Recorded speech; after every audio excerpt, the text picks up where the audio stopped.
the name is Bootsy, baby. Have a great Amsterdam Climate Week, baby. Hello, everybody. I welcome you, all of you watching online and here in Amsterdam. I'm Attila Schuba. I'm the co-director of the Amsterdam Climate Week and I'm the director of the Green Revolution Foundation. I'm very happy that we are joining here today with all these amazing minds and hearts. Now, as a generation stares into the bleakness of what's happening around the world, disasters, catastrophes, the threat of nuclear war, threatening not just humanity but every living thing on the planet, we ask the question, what can we do? How can we come together and save this marvelous, beautiful, imaginative place? How we can transcend what we have been doing in the last 100, 200, 1,000, 50,000 years and create something which has never been done before. Now, this is a challenge, not just for you, but for everybody on this planet.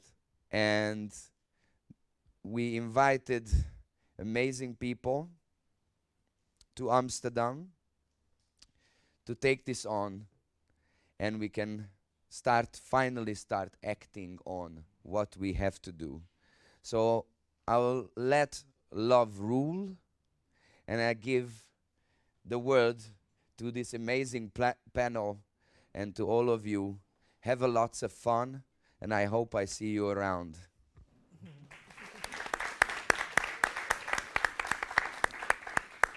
Thank you, Attila. That was a nice reference to a beautiful jazz song, Let the Good Times Roll. And that's what we should do this afternoon. My name is Cees Hamelink. I'm the president of the Rescue Our Future Foundation, which is a funny story related to that. When I went to the public notary to get the statutes for the foundation, he is one of these old-fashioned notaries who had a little spectacle, and he looked over his spectacles and he said, "Professor, is that not a little bit ambitious, rescuing our future?" I said, yes, that is enormously ambitious, and that's precisely why we do it. I'm also a professor of public health and human rights at the university, at the Free University in Amsterdam. And Attila caught me here because he is a happy blues singer, and I'm a happy blues jazz musician. We don't have connection with our keynote, I understand. No, there he is, Professor Chomsky. Can you hear us? Yes, I can. Very good. Well, Can you hear me? yes, very well. We go a long way back. You may not even remember, but you sent over the years often students who wanted to study your propaganda model to this guy in Amsterdam who was a radical leftist communication researcher. So I got all these students from the most dangerous man in America. And thanks to that, I became the most dangerous man in the Netherlands. I don't think you need a lot of introduction, but let me briefly introduce the live panelists that are at this table, or rather ask them to introduce themselves. Alicia.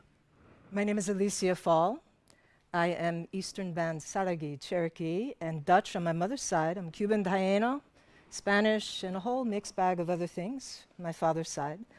I'm a born and raised New Yorker. I'm the founder and vision holder of Her Many Voices Foundation.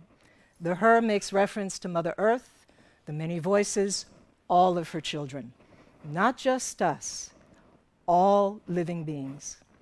And we provide practical education and resources for underserved communities. My primary focus is Mother Earth, women and children, and indigenous communities. Thank you, Alicia. John, please. I'm John Liu. My father was Chinese. He passed away 3.5 years ago at 99. My mother is American of Scottish descent, and she is still with us at 103. I have been a journalist working for CBS News for a decade, and then Radio Televisione Italiana and Zweites Deutsches Fernsehen for another few years.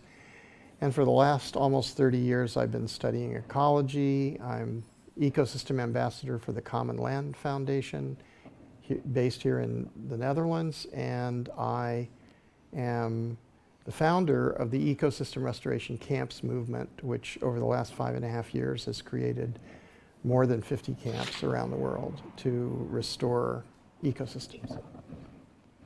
Thank you, John. Melanie. Hi, so I'm Melanie Rieback.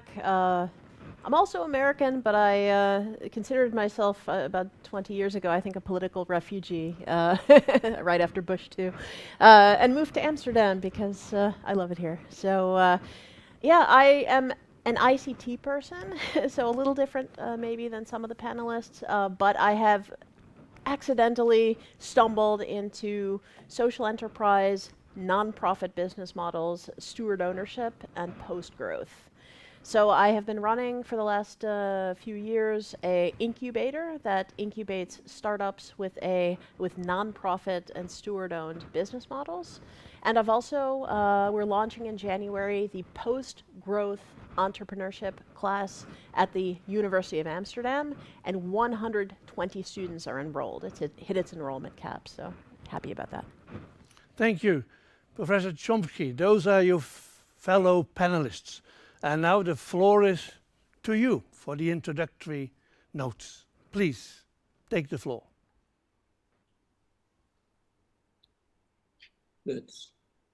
I should say that I'm reading the transcript because I can't hear.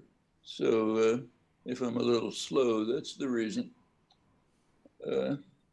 Well, there's no need to review for this audience the severity of the current crisis. So just mention two things we've recently learned. As we all know, the fate of the Amazon is critical for survival. It's been known for a long time that there will come a tipping point when the amount of moisture released is not sufficient to allow the Amazon to regenerate, return to savanna, total catastrophe for the Amazonian countries, but in general for the world. Well, we've just learned that in areas of Brazil, that tipping point has already arrived. Severe, furious discovery.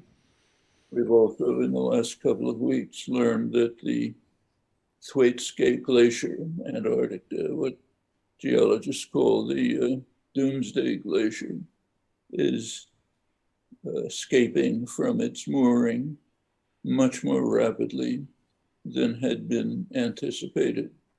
It contains about enough water to raise the sea level by about 3 meters. You can leave the rest to your imagination. That's the kind of thing we discover almost every day. Well, let me say something that sounds completely crazy, hyperbole. The only justification for it is that it's true.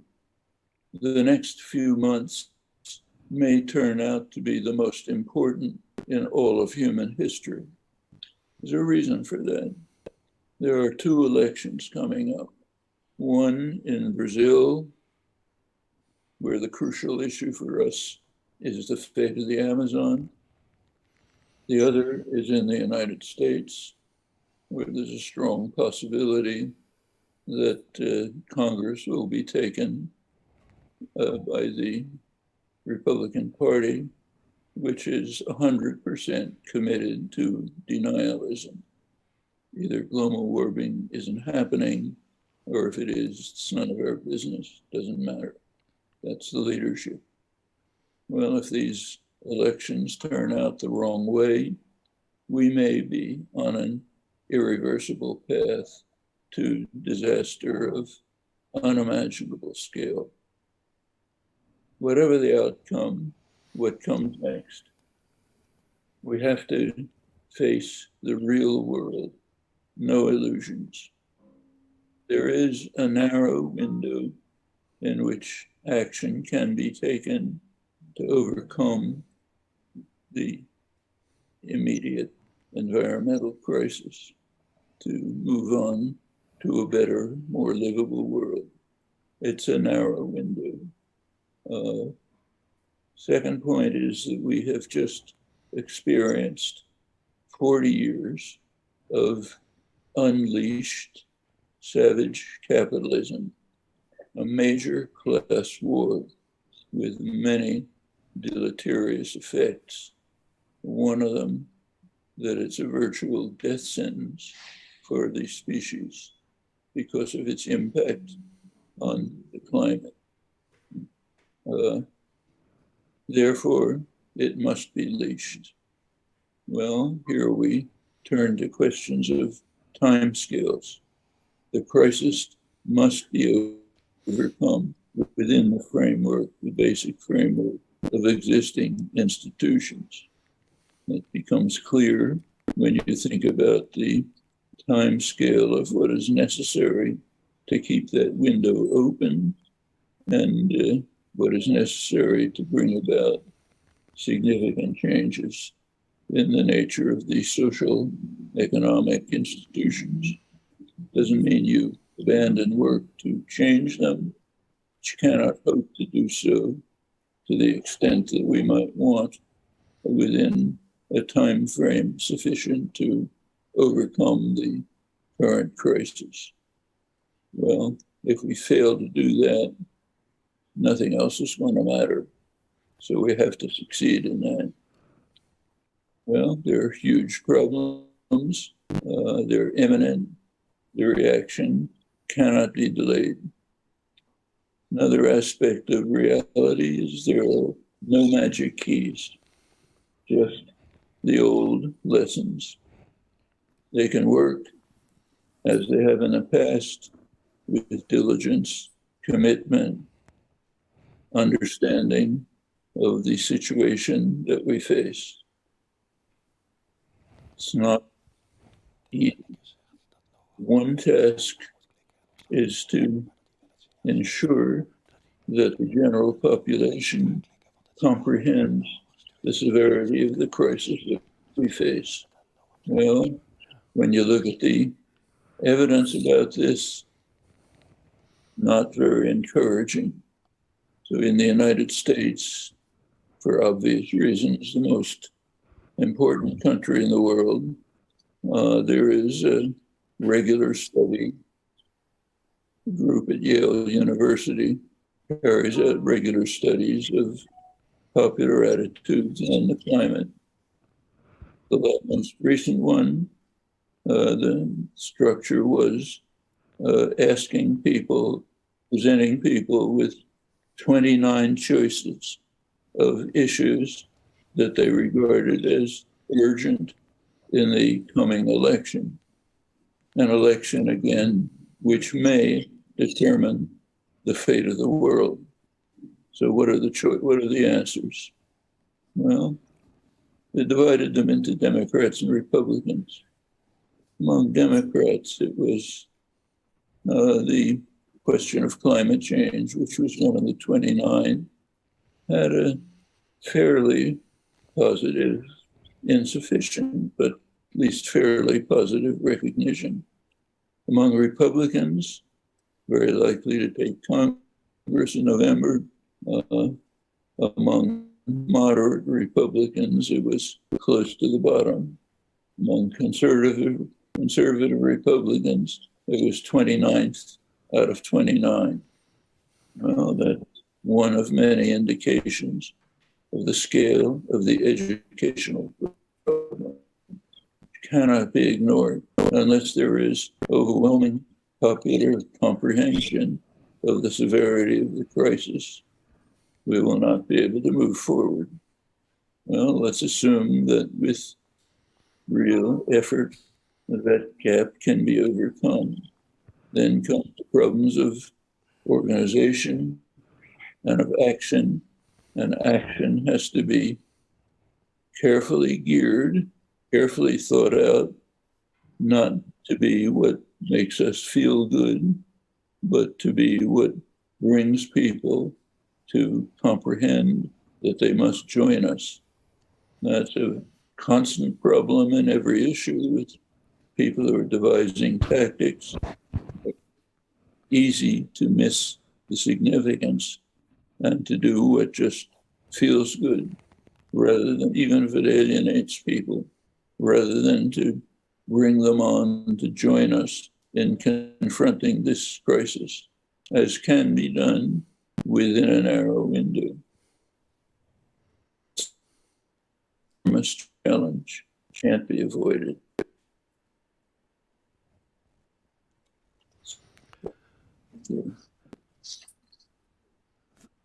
Thank you, Professor Chomsky, for pointing out the severity of the environmental crisis, but also pointing out the limited time frame that we have and the fact that we have no choice. Let me ask the panelists here at the table to react to this notion of enormous urgency that Noam Chomsky pointed us at. Alicia. You know, it's very clear we are out of time. We keep hearing that over and over again. The only way we get back on track is if we remember how we are all connected and we work together. You work together, you rise together. This is an urgent time. We are completely out of time for these kind of things.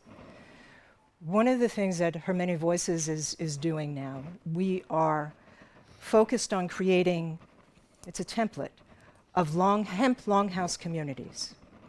These communities go back to the old traditional ways. It's indigenous wisdom for modern challenges. Each and every one of us come from tribal peoples. If we go back to how our ancestors lived, where we have communities, now we call them intentional communities or agrihoods. Going back to those kind of communities where we are tending to the land together, we're taking care of each other together, we're tending to the animals, we are having less of an impact on the environment in general, it makes a world of difference. These are the kind of things we have to do today. Not talk about it another 50 years and think about how we can maybe possibly do something. We need to act on these things today. We have all the information. We have all of the tools and the abilities to do these things in this moment. It's a question of just doing it. Our core value for Her Many Voices is whatever I do for another, I do for myself. The same is said, whatever I do to another, I do to myself. We have to keep that in mind, how connected we are with each other and all that there is to life. Thank you. John. Well, thank you, Professor Chomsky. It's wonderful to see you here.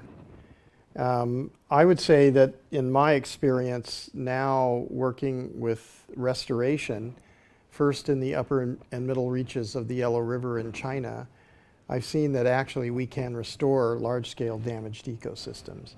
And this is exactly what we need to do in order to restore harmony with Earth systems. And I would also say that it's not the Earth that's in trouble, it's human civilization that's in trouble. So what we can do is that all who understand this issue, all who understand the urgency, can work together, as you said, quickly. We need to restore biodiversity, biomass, and accumulated organic matter, because this is how the evolutionary succession has created, constantly filtered and continuously renewed the hydrological cycle, the weather, and the climate.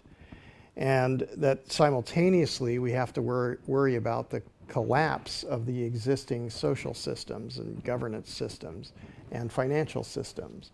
So I would recommend creator spaces, central kitchens, and cultural stages in all communities, so that we can come together, we can play together, we can be joyous together, we can feed each other, take care of one another. And in doing this, we can do the real work. So I would say the organizers here have been talking about no more blah, blah. So we can't talk about it, we've got to do it. We've got to restore the soils, we've got to restore the vegetation, we have to re-regulate the climate, and in doing that, we can ensure human rights for the people and justice for everyone in the world. Melanie, now it's up to you. Thank you. So, look, I used to be an assistant professor of computer science, and I spent a good portion of my career building privacy-enhancing technologies to protect us from Google, Facebook, Amazon. I learned somewhere throughout my career that building technological band-aids for business model problems didn't work. And I am now of the conviction that we need to fight business models with business models. But the problem is that those of us who are idealistic, who want to build social enterprises to change the system on a more structural level, wind up at impact incubators, who then push us towards impact VCs, who with their standard 2 and 20 fee structures tell us that we still need to grow exponentially, maybe a little bit less, and then we will sell our B corporations to Unilever. Thus also continuing to not solve the problem. It's the same thing with ESG, in finance and investment, right? We have the E, which is mostly just metrics and measurements. We have the S, which is a little less popular, but it gets a bit of attention. And the G is the orphan child. It's the dust under the rug. If we can take care of the G, those governance structures, the E and the S will come for free. And yet we mostly ignore that G because it's the hardest to greenwash with.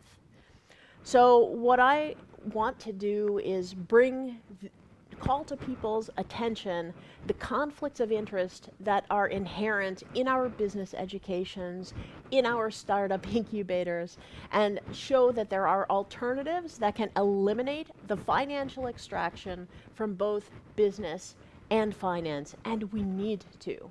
Because the incentive structures are everything. The incentive structures, that financial extraction for the 1%, this is the reason why we're externalizing costs onto society. It's the reason why we're externalizing costs onto the environment, And it's not until we fix these incentive structures that we're going to get different outcomes. Professor Chomsky, let me get back to this issue of urgency. This Climate Week in Amsterdam is also meant to mobilize people. And as you said in your presentation, how do we get people to join us? That's one of the tasks of this week, to get people, and particularly those who are totally indifferent to what happens. How do we get them to be mobilized? And the question is whether focusing on the urgency is the most productive way to get people to mobilize us. I mean, if I listen well to you, it scares the living daylights out of me, what you say about the Amazon. But that may also have a paralyzing effect on people, couldn't it? That people say, well, if it's so serious, and if in the next 4 months almost the destiny of the planet will be determined, why would I just now go fish and look at my television set? That's a very natural reaction. It's hopeless. Let's give up and watch television. The way to overcome it is to show people that there is something to do. Here is what we can do. So suppose I'll reiterate what I said before, the coming 2 months may be the most significant months in human history. Can't overcome that. That's particularly true for citizens of the most powerful country in the world, the United States, and the richest, most powerful country in Latin America, Brazil. For them, it is critical that they dedicate themselves to ensure that these two countries don't go over the tipping points. If they do, their consequences could be disastrous. And it's very uncertain what will happen. It's even in Brazil, it's even possible there might be a military coup. That's not ruled out. This is going to require attention, commitment, dedication, not only for Brazilians, but for the entire world, to make sure that what happens in Brazil will not destroy the Amazon, the indigenous people living in it, the role of the Amazon in preserving life on Earth. That's urgent. In the United States, there's a comparable problem, ensuring that there will be an opportunity to pursue the options that are available. And here you can lay them out. We have detailed proposals of feasible measures to address the urgent crisis. Can't get them through Congress. You've just seen this. We've seen a couple of months in which the president, President Biden, had a fairly decent, insufficient, but fairly decent campaign program on the climate. Didn't come out of nowhere, came out of extensive, committed activism, young people from the Sunrise Movement sitting in on congressional offices, demanding that action be taken, supported by a couple of people in Congress, including primarily Alexandria Ocasio-Cortez, came in on the Sanders wave. Again, lots of dedicated activism by young people, all led to the point where there was moderately decent legislation, almost totally destroyed by Congress. The Republican Party is 100% opposed to anything. A couple of right-wing Democrats went along with them. That meant that the proposals were cut back to a tiny fraction of what they were, better than nothing, but at least something. Well, that tells you something very concrete that you can do if you're a citizen of the United States. And there are comparable things in every country in the world. Just have to look at them. Then comes the problem of bringing along the public, the general public, to understand what's happening. And do that, that requires, we know how to do that, it requires continued daily work. Think about how other popular movements developed. Say the women's movement, the most successful popular movement of the last generation, or the anti-war movement in Vietnam, or the anti-nuclear movement. It started with people talking to each other in small groups, consciousness-raising groups, then larger groups, then actions to build up further support. It's not quantum physics. We know how to do it. Just get out and do it. Well, is there time? There has to be, or else we're finished. And then you do get to actions like Sunrise Movement, which did compel legislation to be put on the table. Similar things with Extinction Rebellion, climate strikes, the demonstrations at Glasgow outside the halls. All of these things have to go on, and quickly. We don't have time. To just bring this back to the panel here, particularly as you're saying, let's show the people what they can do. Those who may be inclined to watch their own extinction on a television set, what can they do? We had a meeting of the foundation that I'm the chair of, the Rescue Our Future, and at one of the meetings, a young 13-year-old girl said, I desperately want to save the planet, but I don't know how. And that left us all speechless, because those are the critical questions. What to do? Let me bring this back to the panel. Alicia and John, Melanie, you all have experiences with that.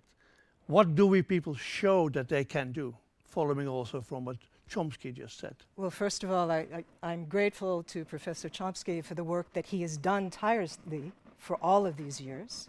And it's a reminder of, there are many of us, as we're getting older, we can certainly sit back and go, not my problem, not going to be here very long, you know.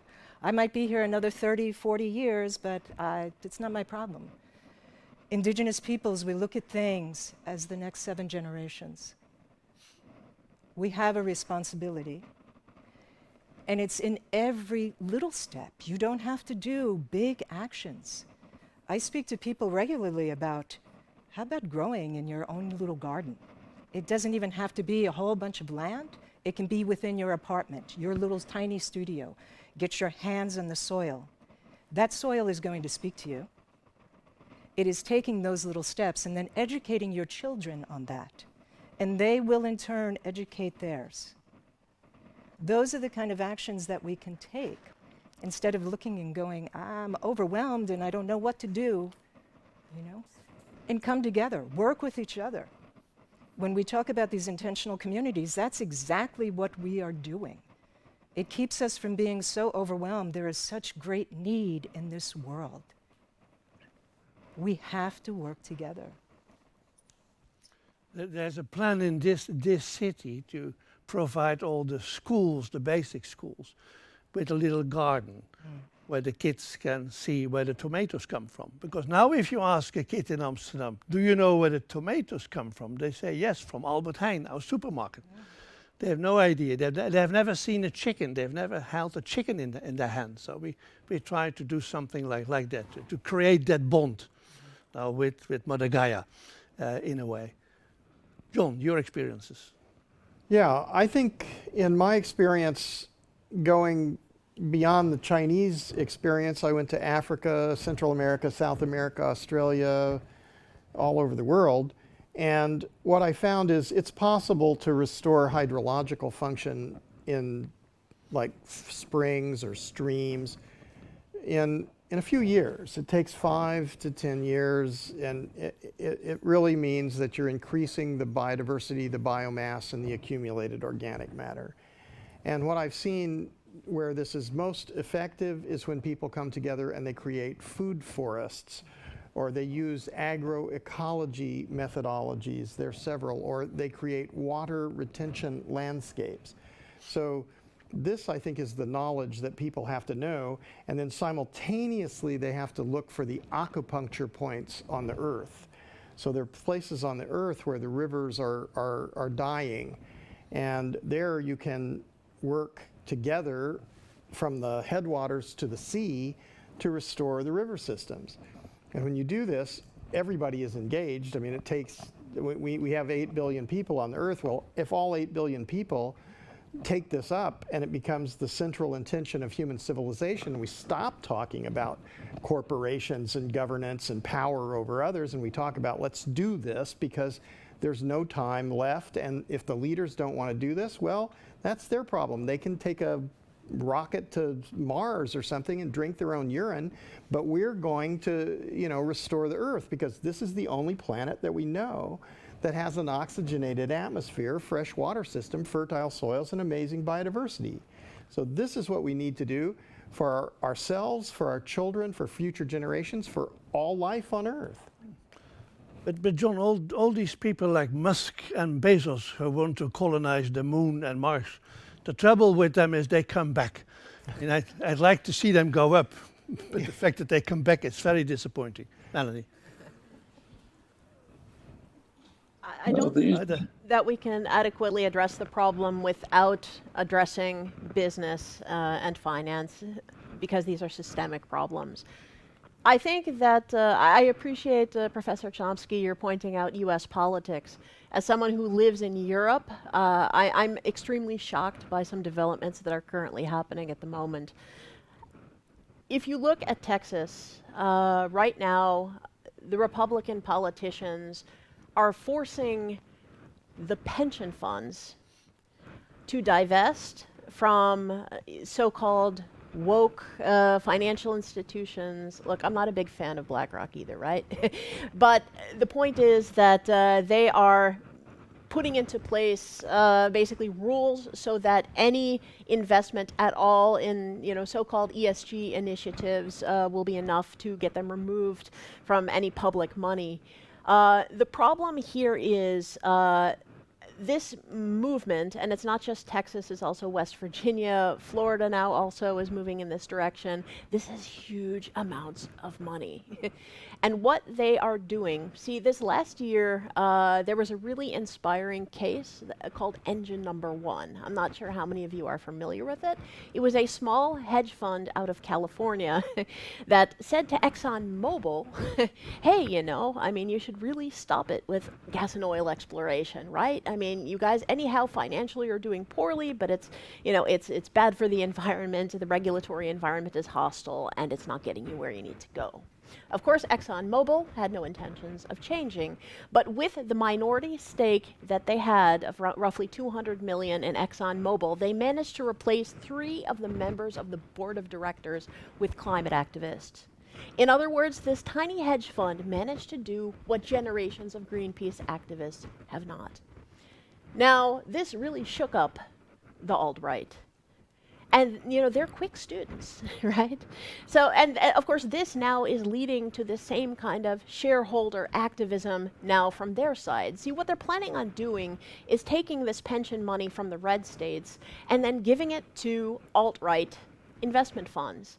They then can take all of these shares, and by the way, these shares, it's actually our money, you know, that's wound up going into these things. And they're going to use them to attempt the similar kinds of takeovers on so-called woke companies like Disney, right? You know, who are trying to support things like LGBTQ rights or anything for the climate or, you know, basically anything that is in the direction that we want to move in. If they can succeed in doing a board takeover on a company like Disney, then they can also replace the CEO. And once they've done this, they can reallocate the entire resources of Disney towards right-wing conservative ends. I don't know about you, but this terrifies me. And on top of that, they can then make unlimited political donations back to the Republican politicians who diverted this pension fund money in the first place. You know, beyond that, you know, I think you all need, I mean, most people think pensions are really boring topics, but we need to start studying. Extinction Rebellion even has, you know, in London, a branch that is called Money Rebellion, and we need to start putting activists in the lobbies of our pension funds, not to divest, but to engage, because we need to understand that we can bring democracy also to corporate governance, because at the end of the day, that money is ours. So really my plea for all of this, and a really concrete thing that I think all of us can do, is start to educate ourselves on the mechanism of how those financial flows work, you know, from the pension funds to the investment funds, from the investment funds to the companies, from the companies to the externalized costs with their social and environmental consequences, which then go back to the people who then, you know, have our pensions. The whole thing comes full circle. I think this is the most effective thing, as far as I can see it, that we can do.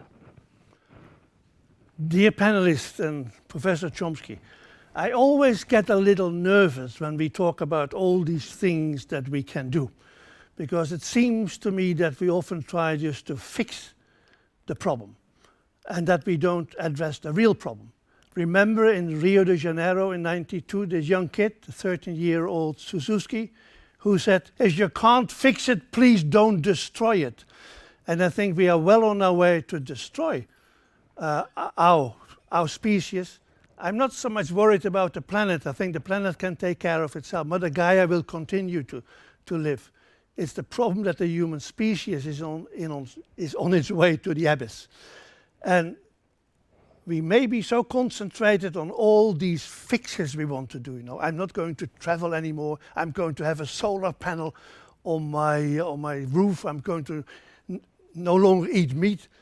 Those are all ways of trying to fix the problem. But do they address the fact that we need to destroy the system within which all these problems occur? It's a systemic problem. And that is the great worry, I think, you know, unless in one way or another, you mentioned, you know, we are run, of course, by a predatory, extractive capitalist system. And unless we find a way to find an alternative to that, I think all our fixes may be to no avail. Please, to you, Noam. Well, I agree. I think capitalism in its very nature is a death sentence. But we happen to be living in this world. Now we have a problem. We have a brief period in which we can address the crisis with feasible means. We have a long-term goal of trying to change the fundamental system. Now, these two are not independent. Each contributes to the other, but the time scales are different. For example, if take what was just said correctly about finance, in the Republican states, there are laws being passed to prevent corporations, to prevent to prevent stakeholders from punishing corporations by pressuring them to divest from destroying the environment and to move towards sustainable goals. The legislation prevents that. Well, as long as Congress is in those hands and state legislatures are in those hands, that's what's going to happen. The answer is short. The long-term answer is, let's get rid of the system in which leads to this buying of candidates by ExxonMobil and others, which leads them to make these decisions. That's a long-term process. The short-term process is to make them stop making those decisions. That's coming up in 2 months. 2 months, we're not going to change the capitalist system. Okay. Same in Brazil. If the Bolsonaro government or something like it, maybe by a coup, is put into place, the process of destroying the Amazon, which has accelerated in the past years, will continue. And we will reach a point where the Amazon cannot regenerate. That's finished. Once you reach that point, you move on to savanna. Indigenous people are gone, and prospects for human life, not just human life, all life on Earth, decline rapidly. Remember, we're not just destroying humans, we're destroying millions of other species at an astonishing rate. We're in the midst of what's called the sixth extinction. The fifth extinction eliminated maybe 70, 80% of life on Earth. We're moving in that direction. Well, these are things we have to do quickly. Same time, we should be working on creating understanding and action to do exactly what you said, to change the fundamental system. But you look at time scales, while we should continue with that, we just have to deal with the problems within basically existing institutions. The same is true on each of the issues that has been correctly raised. So they take the question of restoration. I mean, I've also seen on a much smaller scale very effective measures to deal with that. Give you a case. I happen to live in Tucson, Arizona. There's a large Mexican-American population, quite poor, repressed, unorganized. There happens to be in a school, there's a poor school in the Mexican-American area, which for years was just kind of like a penitentiary. The goal that schools are underfunded by the Republican legislature. The role of the teacher was to kill each other. What was the idea of going to college was just not even on the radar. Some people came along, started a project in which they set up a garden inside the school, got the kids to take care of the garden, expanded it to fish. Began to look into the organic relations, how the fish and the excrements and the plants could turn into a viable environment. Anyway, without going into the details, in a couple of years, the kids were working on biology, chemistry, deeply engaged in building what by now is a very luxuriant biological enterprise. No more discipline problems. Kids are going to college. Okay, that's within a couple of years of something that can be. They've also organized the community. The community is about a generation away from being campesinos themselves. They have a background in education, agriculture. Now, parents are coming in, helping out, communities getting organized, becoming active. Well, that's how on a very small scale you can do things which are a component of the large-scale restoration that you're rightly talking about. Everywhere we look, we find things like this. We can find things we can do immediately on a small scale that encourages people to get involved more generally and move quickly towards the urgent problems of acting within this narrow window that still exists, in which we can use measures that are feasible to control the destruction, to move on to a better world. It includes all aspects of life, industrial agriculture, meat production, murderous and destructive, transportation, electrification, all sorts of things. I mean, take Arizona again, where I live. We have solar panels on our roof. The sun is shining all the time. You look around neighborhood, not a single solar panel. You got to pay, you got to complain about having $1,000 a month electric bills, but you can't put up a solar panel. Well, organization could take care of that.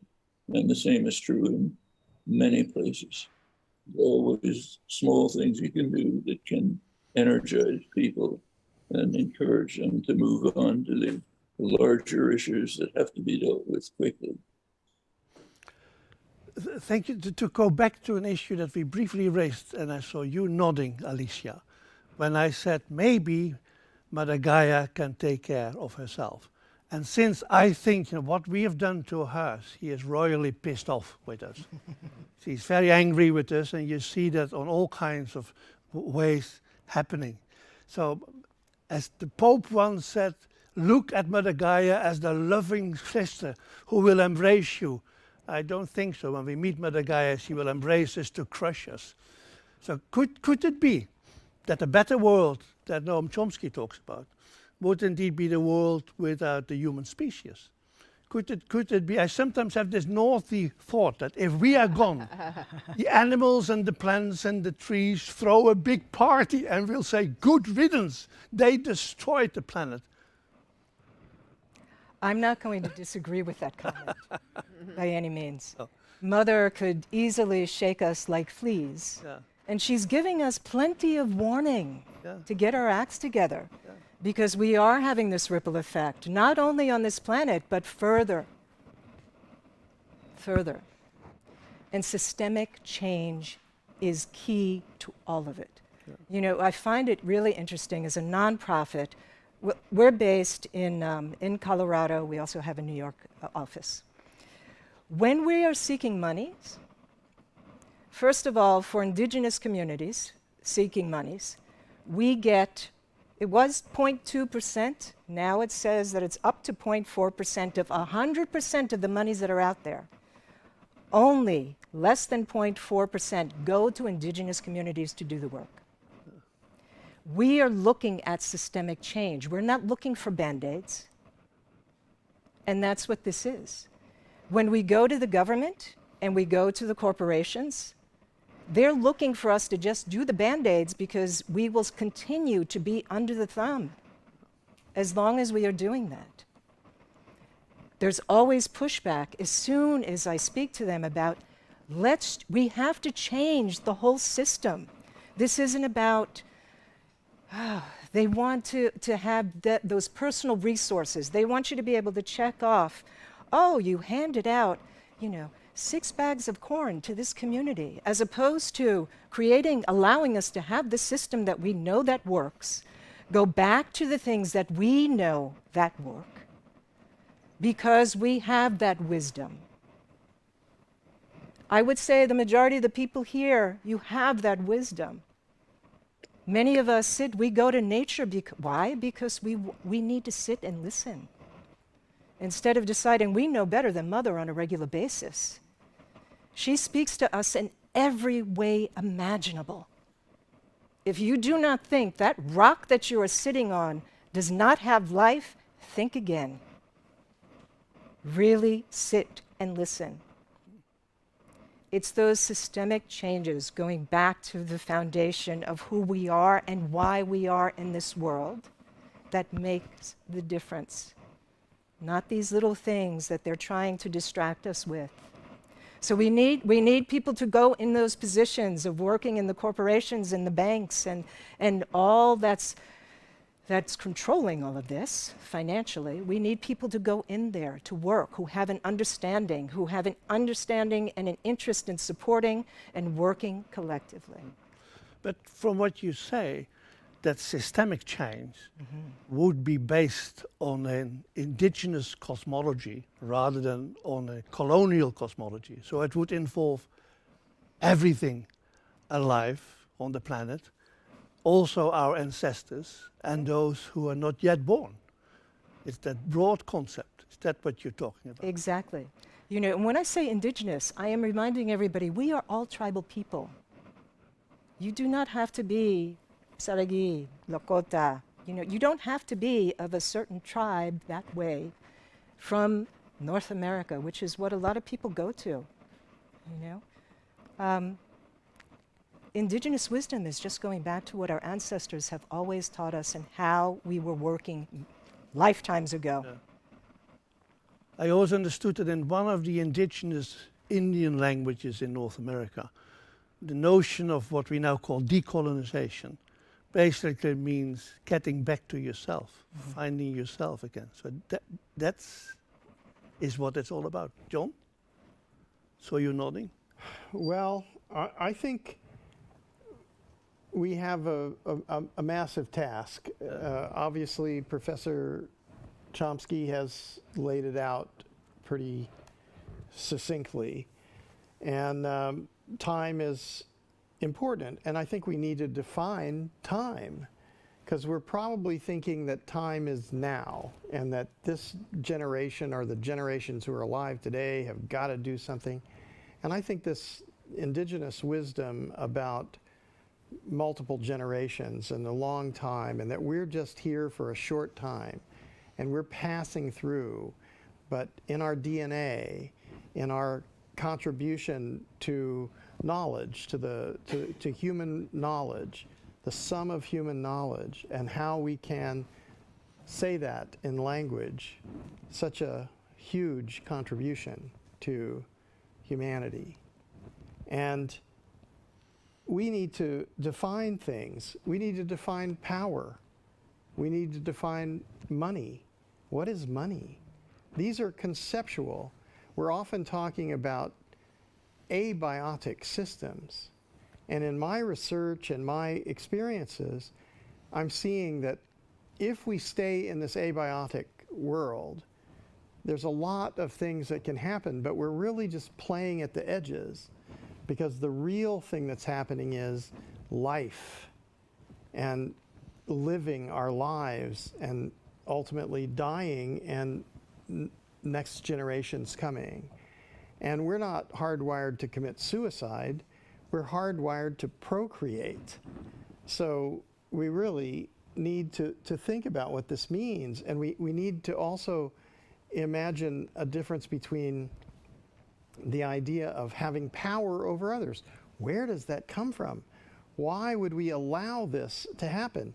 We're all representations of life since the beginning of time. Everyone who's alive, every living being that's alive is a representation of all life since the beginning of time. And so maybe this is not the end of the world. Maybe this is just our time. And we are faced with some interesting things. I mean, from China, when you say, may you live in interesting times, that's not a really good thing, you know. You really want to sit in the courtyard, look at the moon, drink warm rice wine, and write poetry, you know. But, you know, we need to define what is power. We need to realize that it's wrong to have power over others. It's wrong to want to have power over others. We have to look at money and say, well, what is money? It's an idea. It's the ability to have a symbol for it's a means of exchange, and it's a storehouse of value, supposedly, and it's a trust mechanism. Well, we're in a place now where it's really kind of impossible to trust in the economy, because you have extraction, manufacturing, and buying and selling of things. That's sort of a real economy, but it's been divided into those who have and those who don't have.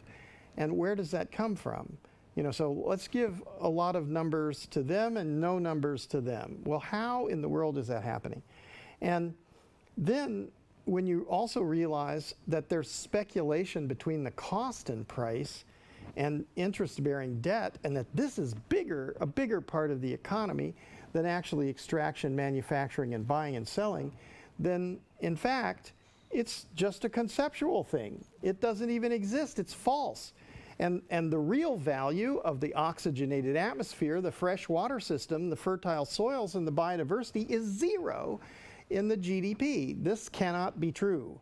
So something quite terrible is at the center of security for human civilization at this time. This is the big thing that we need to understand. And when we realize that we're going to have to, we're looking at centuries and millennia of mistakes. The biggest deserts were once the most nurturing places on Earth. So can we restore those places? Yes, it's really hard, but we can do it, and it's worth doing.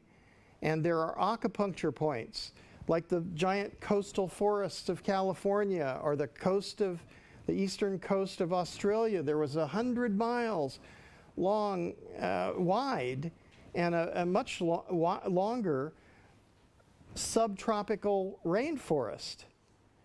Can this come back? Yes. The legacy genome is there. Yes, I've seen huge, large-scale ecosystems be restored. It can be done, if that's the central intention of human civilization. So we're arguing about abiotic systems, but we should be looking at biotic systems. We're looking at fiat currencies. We should be looking at currencies that are based on real value.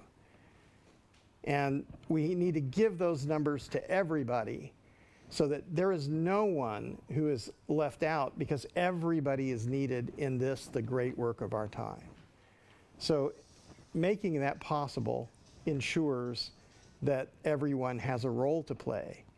And if we all play together, then we're really going to have a lot more fun, and it's also going to be a lot more effective than having a few people say we're in charge because we stole it and it's ours. You know, I mean, that's not a real legal thing. You know, I stole it and it's mine. What are you talking about? So I think we have a lot to do, and we also need to define we. It almost sounds like we're saying we and that there's them. Well, there's no us and them. There's just us. And some of us are corrupt, and some of us are desperately poor, and some of us are at the edges of large degraded ecosystems and have zero human rights. What happened to them? Well, we understand what happened to them. This is genocide and slavery and colonization. And, you know, that's not even a criticism. That's just a fact. And so we have to look at it dispassionately, because I've met many indigenous people, and they're sorrowful, and they've experienced such incredible trauma over generations. And so there could be terrible anger, and yet they're philosophical about everything, and they want to survive. They are surviving. They're still here. Every one of us is still here, and so we have to say, all right, change is possible, because actually change is the only thing that's going to happen. Either it's going to happen because we're fighting it all the way and it's going to just destroy us, or we're going to align with natural evolutionary succession on the Earth, which has created such a beautiful planet. And if we can do that, then our children and future generations have a life. If we can't do that, then all of this is going to come crashing down, and we need to look at it. And we need to look at the architecture and the stuff that's been built and go, well, you know, that's not going to last. Those are ruins for archaeologists in the future. And tragically, the archaeologists in the future are just going to find like toxic waste dumps or something and say, what were these people thinking? We need to respect us now. Thank you very much. You said everyone has a role to play. Now, in the preparations, we said to each other, for this panel, maybe since we have Professor Chomsky and we have great panelists, we should leave no space in a nice, undemocratic manner for the audience. But I think since we still have actually a lot of time, actually we have all the time of the world, this is so important. So if there's any one of you who wants to raise an issue at this point, or ask a question to any of the panelists or of Professor Chomsky, please do so. This is your chance.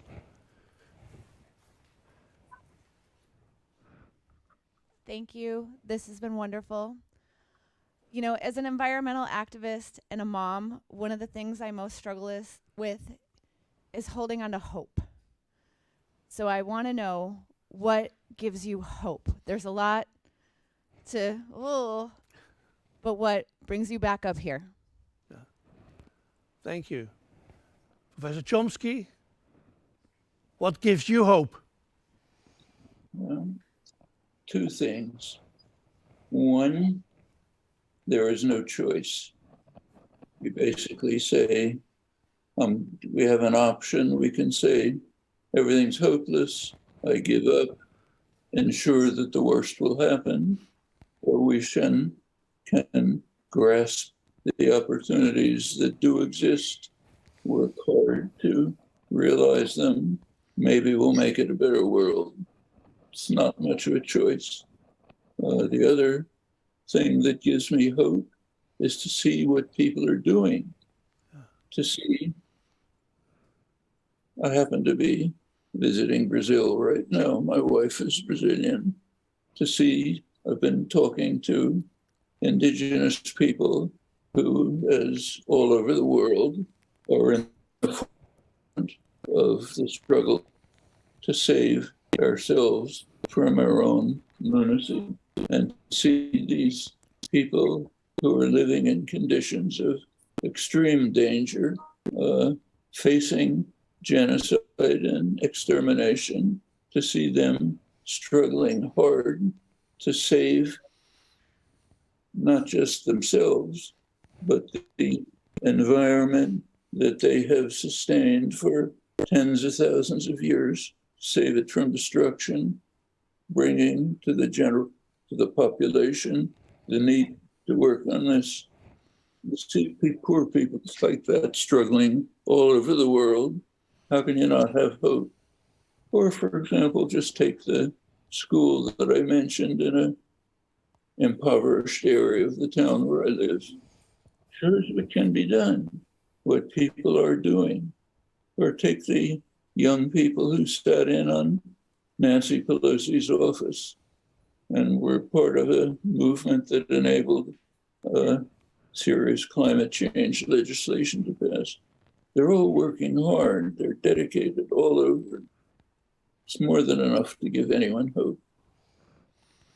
Thank you. Any one of you? What gives you hope, Melanie? Yeah. Look, regardless of the outcome of the US and Brazilian elections, I agree very much, of course, that they're important. But I also think that I have a limited amount of control with what's going to happen with those elections. I'm American. I'm going to vote when I'm supposed to vote. But we might win, we might not, right? And if we don't get the outcomes that we want in those elections, I don't know about you, but I am not rolling over and stopping with fighting. Because it's partly, as you say, Professor Chomsky, we have no choice. But it's also partly because I believe there are so many things we haven't tried yet. Here's the thing, each of us have our own unique skills, right? We can think global, act local, think big, build small. And I think that necessarily, in order to make the change that we want, it needs to be decentralized. It needs to be many of us implementing our own small local actions within the scope in which each of us live. Which means that I really think we need to make sure that people are equipped with the tools to be able to realize, first of all, that we have that, not just the responsibility, but the ability.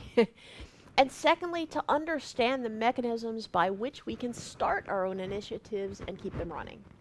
Now, the thing is, most activistic initiatives are usually nonprofits, NGOs, but the problem, though, is they don't always have sustainable financial models.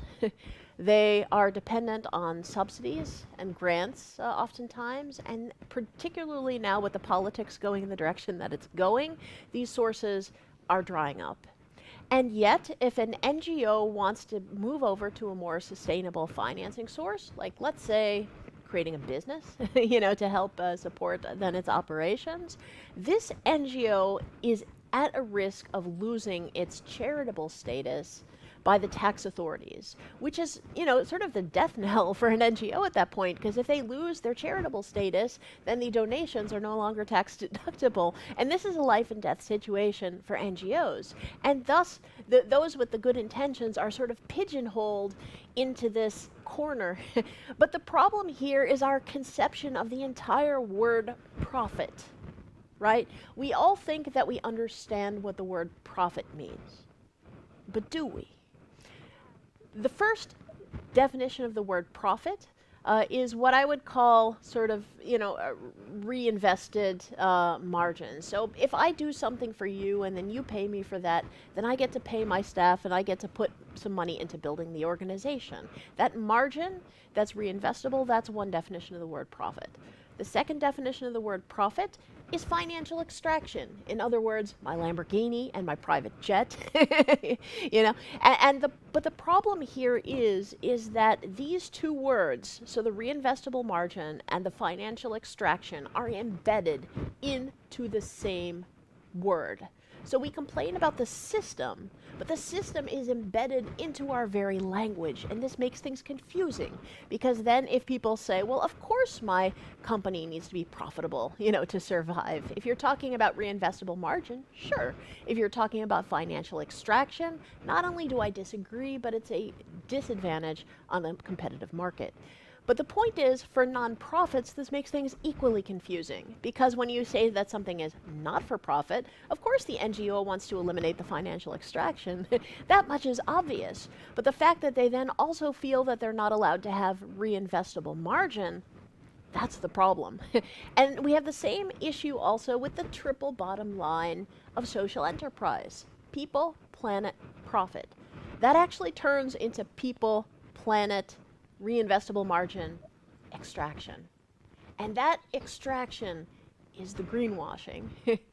So we need to understand that if we want to create sustainable organizations that can fight for change in an activistic fashion and yet support themselves financially, we need to get rid of the financial extraction from everywhere. Because at the end of the day, we can stay in the margins, accepting donations, which is a tiny fraction of the budget coming from corporations and governments. And then there's the procurement budget, and that's all going to the big four, and McKinsey's of the world. Screw that. Let's build, the alternatives. Let's do it local, and let's fight with non-commercial entities on the commercial market. It's a better value proposition. Ethics also does actually have market value. Let's make sure the extraction is out of it, and let's win.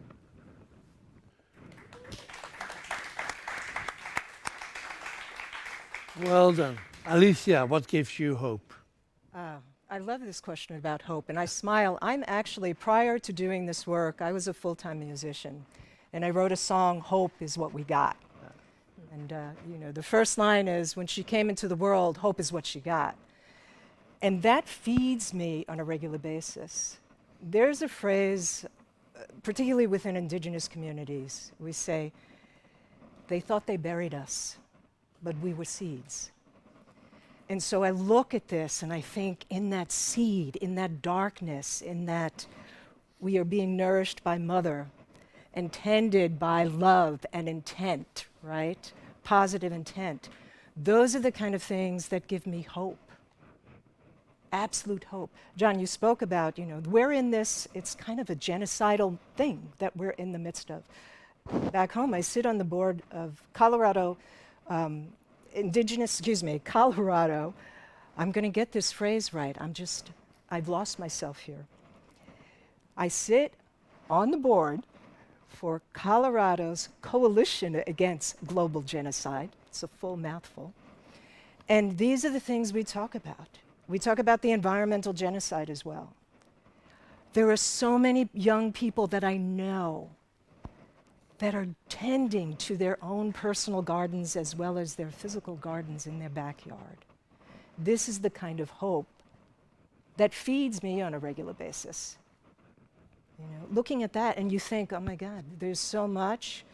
It can be overwhelming and you feel like I'm in the darkness. Just know that you are that seed and you are being tended to and you are being nurtured and you have the ability to come into this world and then continue that to the next.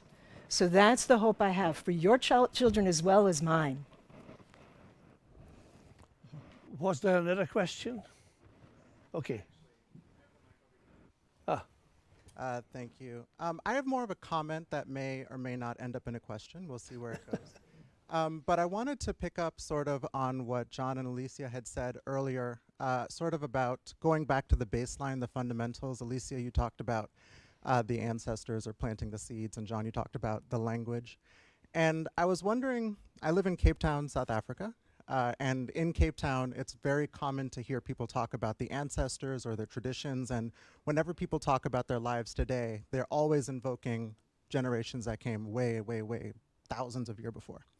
And in the US and other parts of the West, we've had an assault on the humanities, which in the US at least, I think books and literature and music is where our sources of inspiration come from. And so when I hear the panel talking a lot about we need to change the system or we need to, you know, revamp the system, I'm often left with the question, you know, to what? Replace it with what? And so as much as we're in a crisis of urgency, I also feel like in the West we're in a crisis of imagination. And so I'm wondering if the panel and Professor Chomsky, if you all could maybe comment a little bit about how the assault of the humanities in the West is maybe hampering our ability as a culture to deal with the climate crisis. That's a very interesting question. The United States happened to be in the lead in creating mass public education, late 19th, early 20th century. Very successful. If you look at the percentage of kids in the United States who went to high school, it was far higher than Europe. Europe didn't catch up for a long time. And schools were, many of them, wasn't everywhere, were progressive. They were trying to encourage creativity, imagination, common efforts. It raised the level of the culture, the general culture, significantly. It was a major phenomenon. The last, basically, half century, it's been going backwards. It's been business models as part of the neoliberal assault on the population, business models were imposed on the universities. Schools are defunded. There's effort to destroy the public school system, to turn everything to basically training people to work in business. That's it. Not human. I mean, now it's taking in a really extreme form with the leading elements of the Republican Party who want to remove books from libraries, prevent children from reading them, make sure that nobody studies history, nobody studies the humanities, that you just learn patriotic slogans and then learn how to work on your job and be obedient. Well, it's quite ironic considering the role of the United States in initiating successful mass education. So we're back to the same point. All of this is part of a 40-year assault, a kind of bitter class war, just has to be reversed across the board. You're quite right in the crucial nature of bringing young people to an understanding of the wealth of the cultural tradition that's been created over many millennia, introducing them to other cultures. The United States happens to be an unusually insular society.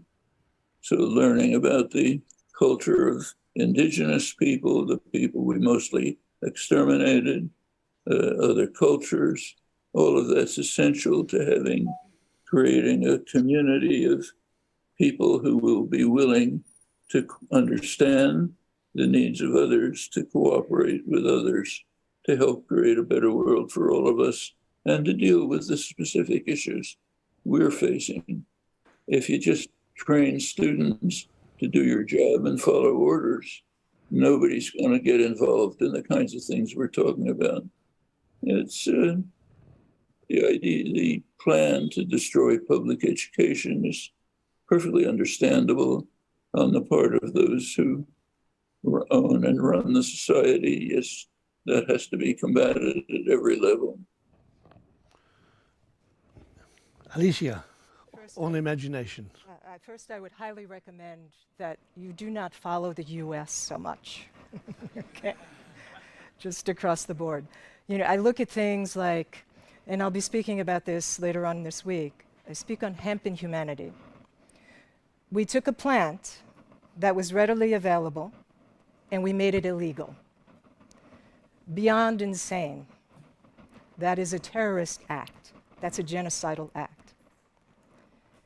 We can bring this plant back into the fold and let it be because Mother knows best, not us. And yet, when we bring it back into the fold slowly, we're trying to manipulate the plant. We need to address things like that. John can speak to this as well.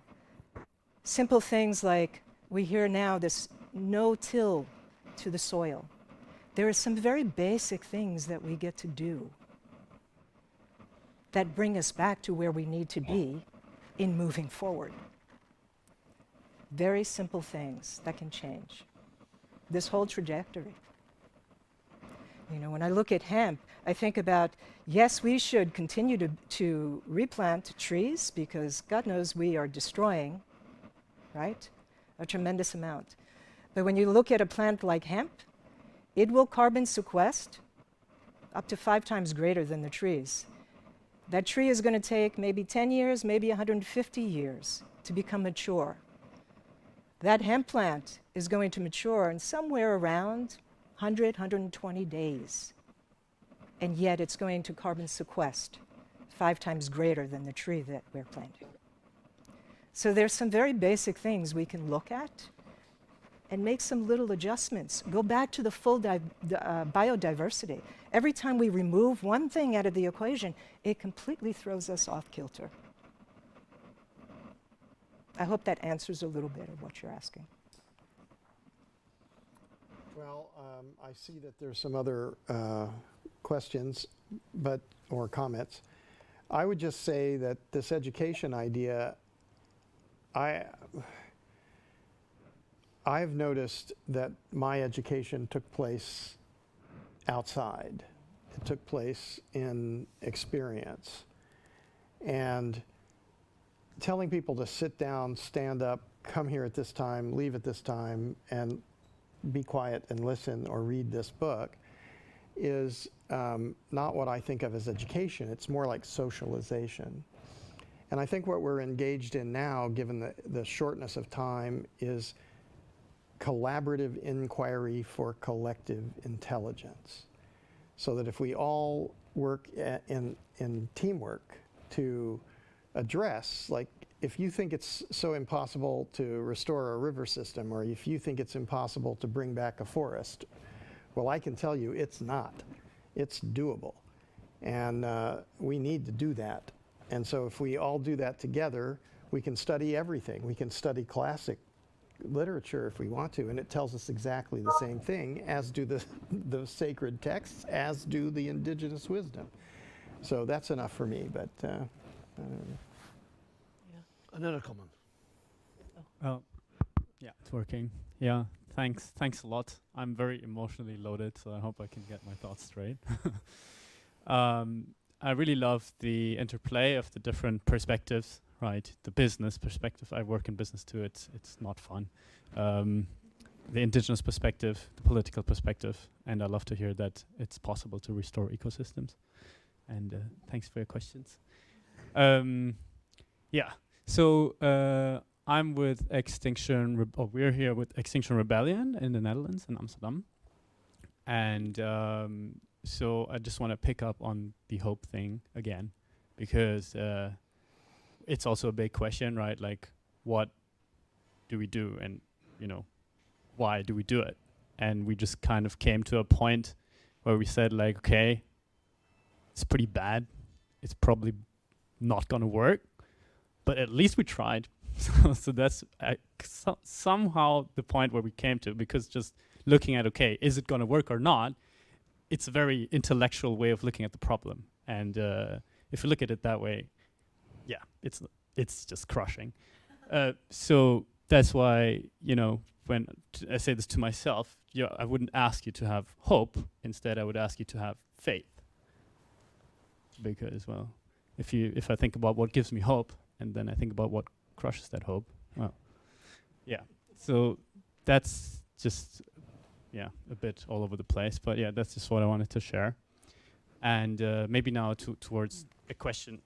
So, so what I've learned in being an activist now for about 2 years is that there sometimes seems to be a little bit of a conflict between, like, the individual missions and the individual initiatives versus then actually taking a collective initiative or taking collective action. And what I've learned, that is because taking collective action requires sacrifice. Just thinking about some of the organizers of this action week, or some of my fellow activists, right? And now, yeah. So what do you think, right? Like, how can we kind of work towards more collective action when it requires the sacrifice, right? So John might say, okay, let's all work on ecosystems, and you might say, okay, let's all work on business, right? So what's your take on this collective action aspect, and how can we maybe combine that? Good, thank you. You look at me as if you want to give an answer to that, Melanie. Well, I mean, I think that in the end we all kind of need to follow our own North Stars. And sometimes it'll be individual and sometimes it'll be collective. And I think some people more have the temperament for individual action and other people more have the temperament for collective action. And I think we need both. But one thing you were saying, though, was sort of the struggle that you're having also just with just the spiritual need to get things done. And I think it ties in very well with the previous question about the cultural aspect and how we've also gotten divorced from that. The problem is that we've created these chasms, both in ourselves but also in society. So on the one hand, I mean, you've got the, as I would sort of put it, you've got the rationalists, and then you've got the creatives, and oftentimes they don't like hanging out together, and the thing is, we also tend to separate ourselves into those camps too. Either you're rational or you're creative. You can't be both. Of course, Sir Ken Robinson made a wonderful TED Talk about the education system and the role that has in pushing us either to be creative or to be rational. But this, I think, is one of the things at the heart of the problem. Because I think that creatives and those who consider themselves creatives need the structure, and need the mechanisms and the tools to also be able to implement such creative ideas. Well, I think that those of us who are more the rationalists, we need the creatives to remind us of why. And the problem is that that's not integrated into our education. I am a computer scientist, right? So I'm like ultimate sort of, semi, autistic rationalist here. Hello. But the point is that, when I was going through my university education, we just learned how to do it. We didn't learn why. And if you ask most of the students, what are you going to do when you grow up? They're all like, yeah, I want to work for Google, and I want to work for Facebook, and I want to work for Amazon. And that was sort of the definition of success that we got, and never, what I do like about the US education system in comparison with the Dutch one is, at least with the US education system, I don't know if it changed since my university days, but there's something called a core curriculum, which is basically the sort of general broad education across multiple topics that every student gets regardless of what study they're doing. That's very different from the Netherlands, where when you're a computer science student, you're just studying computer science. Looking back at my undergraduate education, I was a biology major, right? And if I look now at how much of that I actually use on a day-to-day basis, I'll tell you, not a whole lot. So, I mean, what I did get a whole lot out of, though, were my literature classes and that African hand drumming class that I took, and also the theater class, and all those other random things, American history, that had nothing to do actually with what I was studying, but that somehow developed me and formed me as a human being. So what I think we really should look to do is find ways to also bridge those chasms. How can we create business incubators that are a combination between the typical startup, Y Combinator types, and an artist atelier? Can't we just put them in the same building, and shake it and mix it and have some social events and see what happens, right?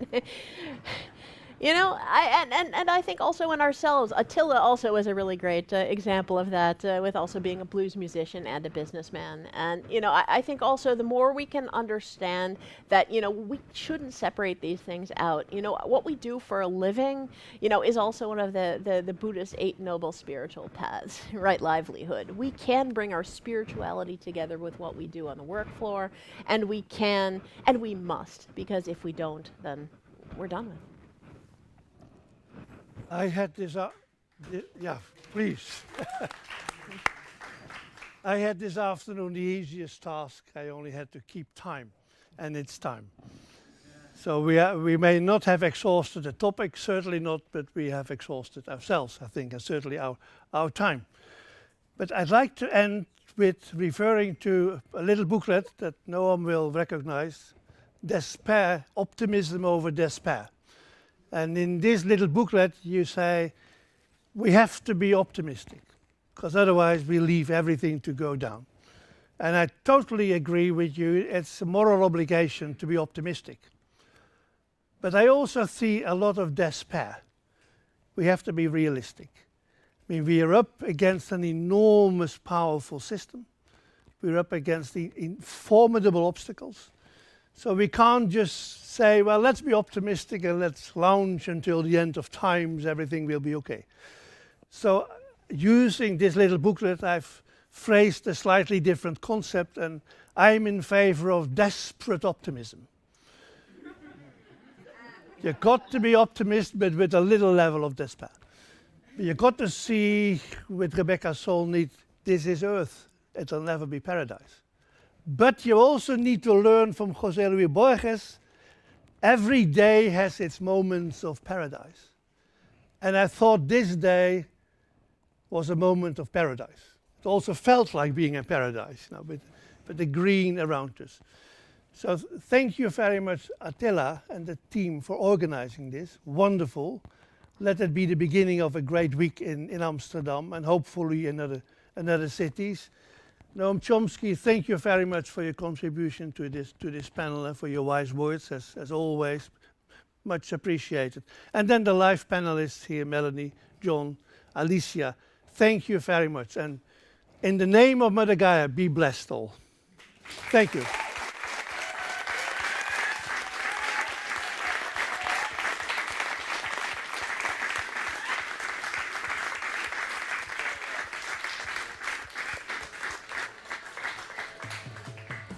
Thank you very much for everybody. Please take a break and join our second panel. There is interesting conversations gonna go around because we are not stopping here in Amsterdam. We're gonna start insulate homes. We're gonna start grow food in eco gardens. We're gonna plant the trees. We're gonna save the planet together because Amsterdam is home of 180 nationalities. So the whole world is here. If we can galvanize and mobilize Amsterdam, we can do it everywhere across the world. Thank you very much, Noam. You've been a real great supporter. Thank you very much for everybody, for all the panel. Thank you for David, the 7 billion presidents, our co-organizer, and the Green Revolution. See you soon. Take a break. We're going to have some music and some fun and food, and see you soon. I'm glad to welcome you on our second panel as Amsterdam Climate Week just starting, but we are not stopping. We have an amazing, interesting panel coming here. We are trying to figure out what we've been mentioning, and we mentioned in the first panel that we are in a totally new, the last moment in history when we can finally find a way to come together as humanity, together as one. Now, our panelists are gonna try to give you what can we do together as people to save not just ourselves but live life on this planet. So I'm very happy to give the word to John DeLeo. He's working hard to save the planet with us. Thank you very much, John, and the word up to you.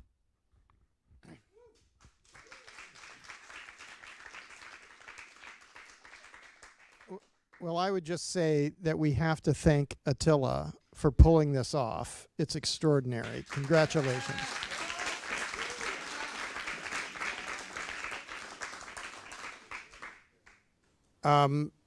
Today we have a second panel now, which is going to really talk about activism.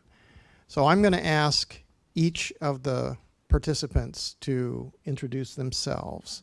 And if you don't know who I am, I'm John Liu. Hello, everybody. Hi, good evening now. I'm Dr. Cheryl Holder. I'm an internist. I'm also an associate professor at the Herbert Wertheim College of Medicine in Miami, Florida, Florida International University. And also wear the hat of a founder and co-chair of the Florida Clinicians for Climate Action. Thank you.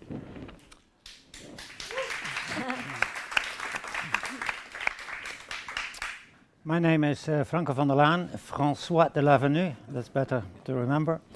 And I'm the initiator of a foundation called Foundation Meer Groen, More Green. And that stands for the social, ecological, educational, economical, and recreational benefits that you can achieve if you stop complaining and sitting on your chair, but put your hands out. And I was very much appealed by this climate week. I'm also climate mayor of the Haarlemmermeer for the second year. I was appealed by Attila as well and said the theme of this is hands-on. Now you see my office hands, yeah. After 25 years of trying to get the world to realize the importance of hands-on, I gave up with United Nations and international companies and marketing and management and change. And I started in 2004 with Hands Up. And by now we have in the region, about 2,000 volunteers working on 25 kinds of ecological management projects. And one of our projects has been upgraded to the entire country, and it has the potential to go worldwide. But I'll tell you about that later.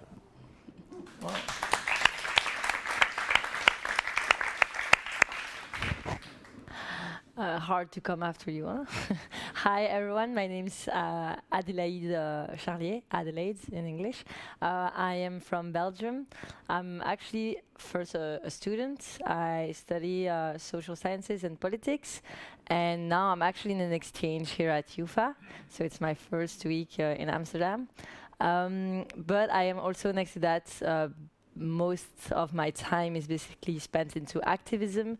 I was part of, well, I'm still part of the Youth for Climate movement in Belgium. I'm active in just organizing lots of different actions that have basically two goals. First, I think pressuring the political world and the industrial world to move faster towards the climate urgency. And then second of all is really spreading consciousness around the climate emergency. So I think that's kind of the two goals that we're trying to reach with many, many young peeps, at least in Belgium, but this movement is of course worldwide.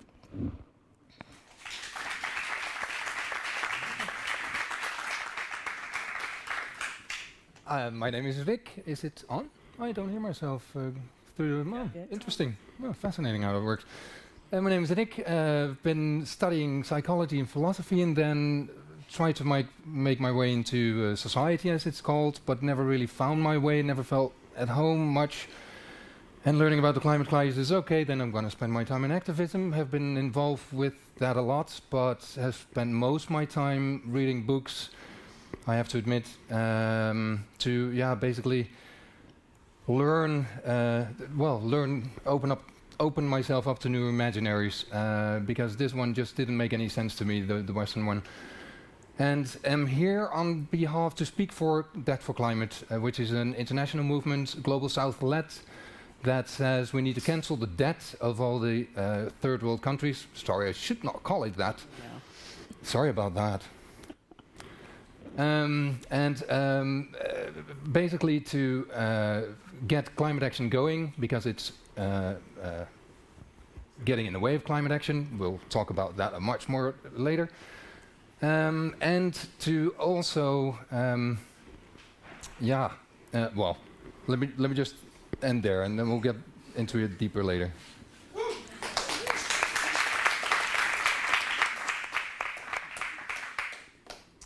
Well, we have a big topic, or as my mother would say, well, a deep subject.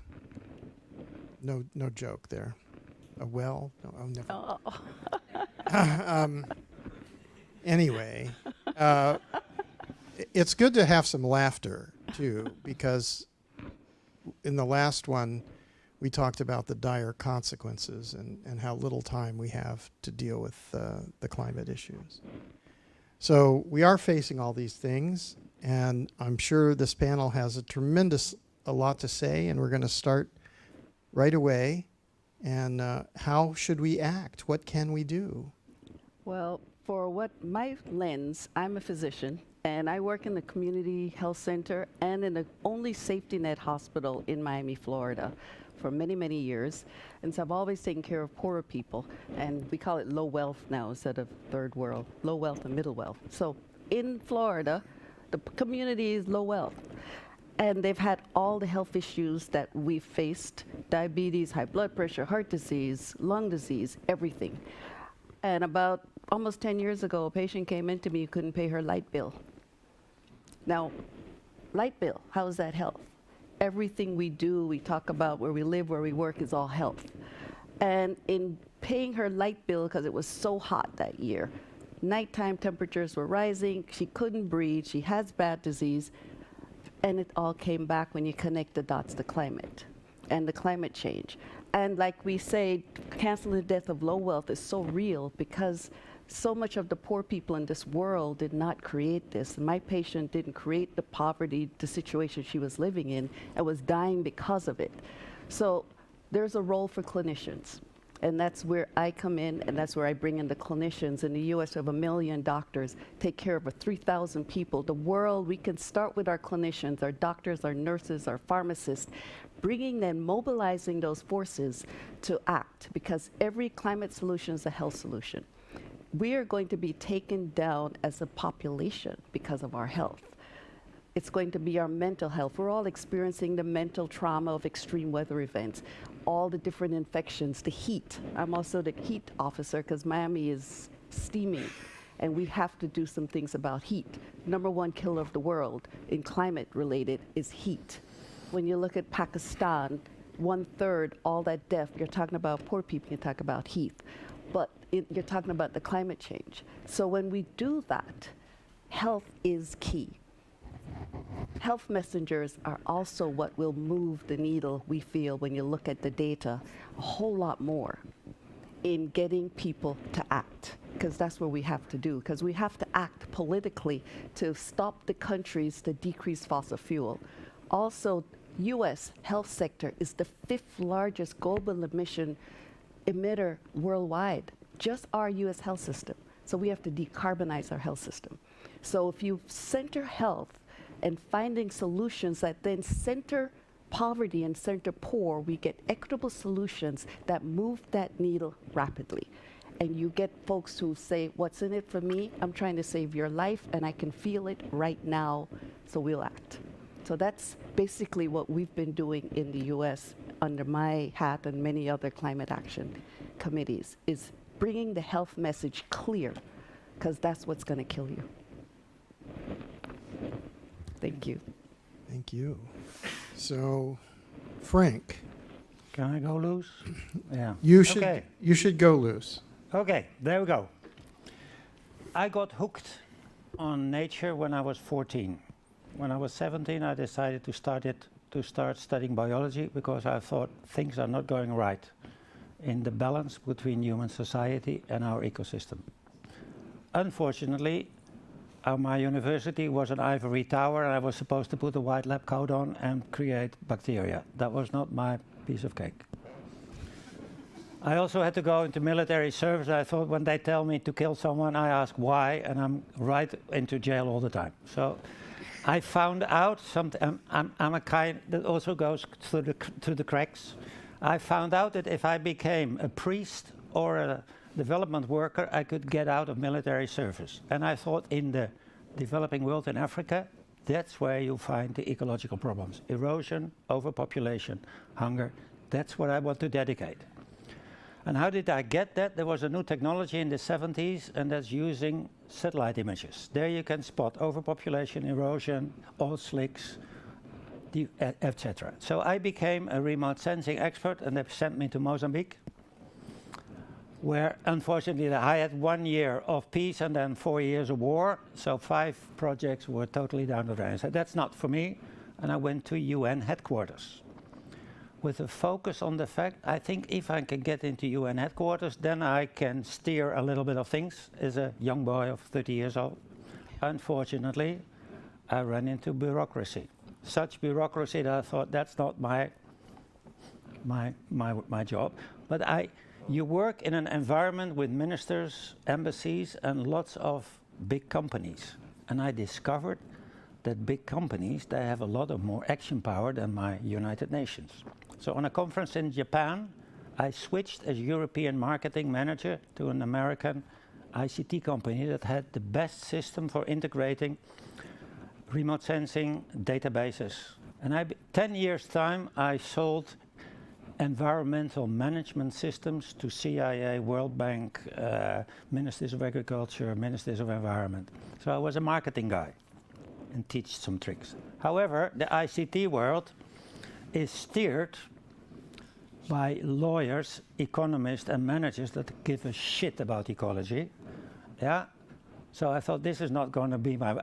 By now, you know, now I like to talk with the big shots to say, how do we make our world in such a way that economy is not the most important, but ecology? How do we make a soft landing of 30 ecological crises? So at my 50s, I started studying change management, and I ended up in the French fry industry, and I reorganized 3 McCain French fire industries to environmental management systems. The challenge being that the board, the CEO, the HR, and the guy in the factory had to do from their hearts to sustainable production, to discover that it's one big talk left, do right.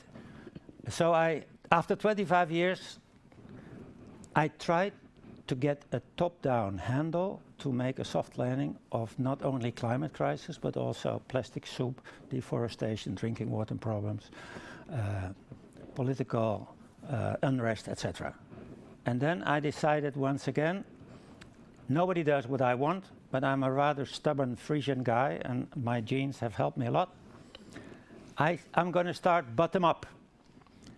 And I ended up in an ecological paradise with lots of green people, but they were so afraid that someone would pick a flower that they pulled off everybody out of their garden. I said, that's not going to work. I'm going to do some marketing and management here.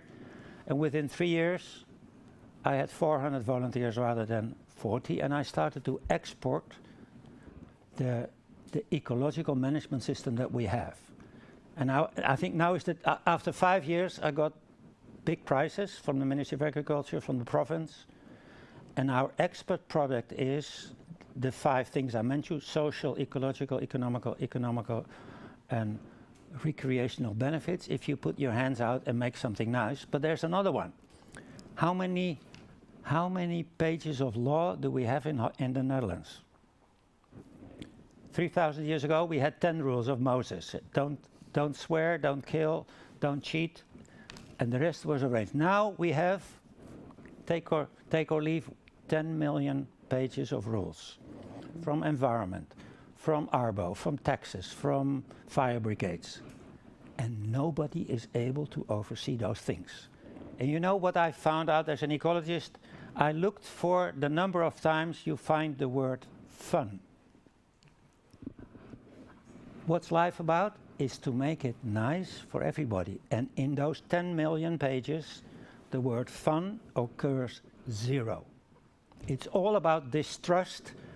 Legal thinking is distrust. What can go wrong? Who can go wrong?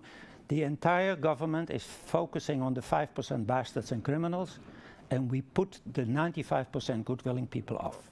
So that's why the other 5 things of our 1-to-1 plus 10 model is fun.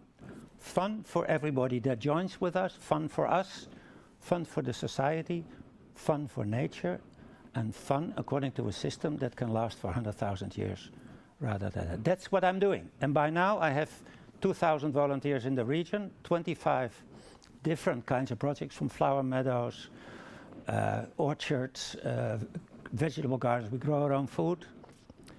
And I have about 60 different projects that we run 8 days a week, 400 days a year. Because what we do is so energy giving that it's not work. We don't drag ourselves to work. Every day is a challenge. Every day is fun. Yes.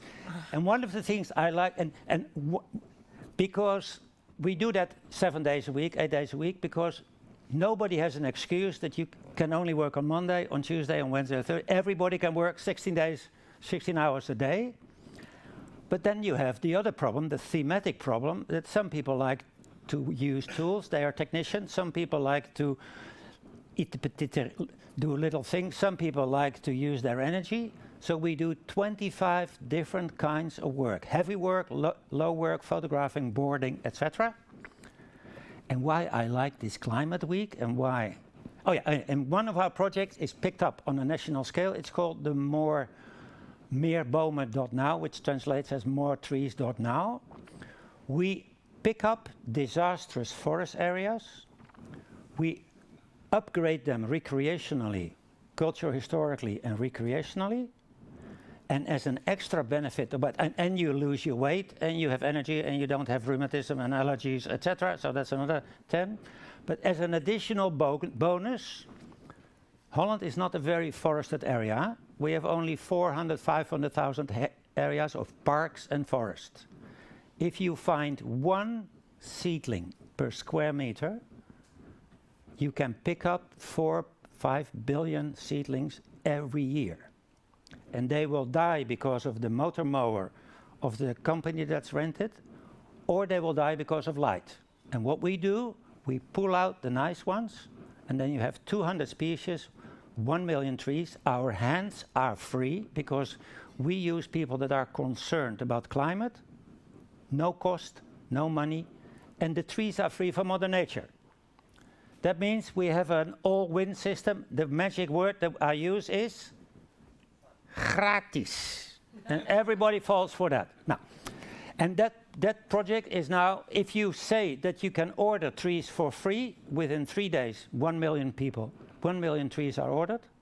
That's what we did last year, and we're going to do it next year, and I hope for 10 million trees. But we need volunteers to pick them out. We need areas that we can reorganize. We need people that plant trees. And now, the trick is, I like hands-on, and since in Amsterdam they mainly do talking, you can come to the Haarlemmermeer. Tomorrow is the first day that you can experience our system. We have 2 projects. Either you can work in a vegetable garden and enjoy the 200 products that we produce there and do some weeding. And if we have 100 people or more, you can help me save an orchid meadow where since 2008 I developed 4 million orchids. But they are pushed away by reed, so I can teach you to take 1 plant out. The orchids are underground, so we have 2 options, and if you can't come tomorrow, 8 days a week you're welcome to join stichtingmeergroen.nl. That's my hands-on story. No, wonderful. And we do it worldwide. No. Yes, I think we have to export the methodology to the rest of the world. And I have forgotten to say something. Oh.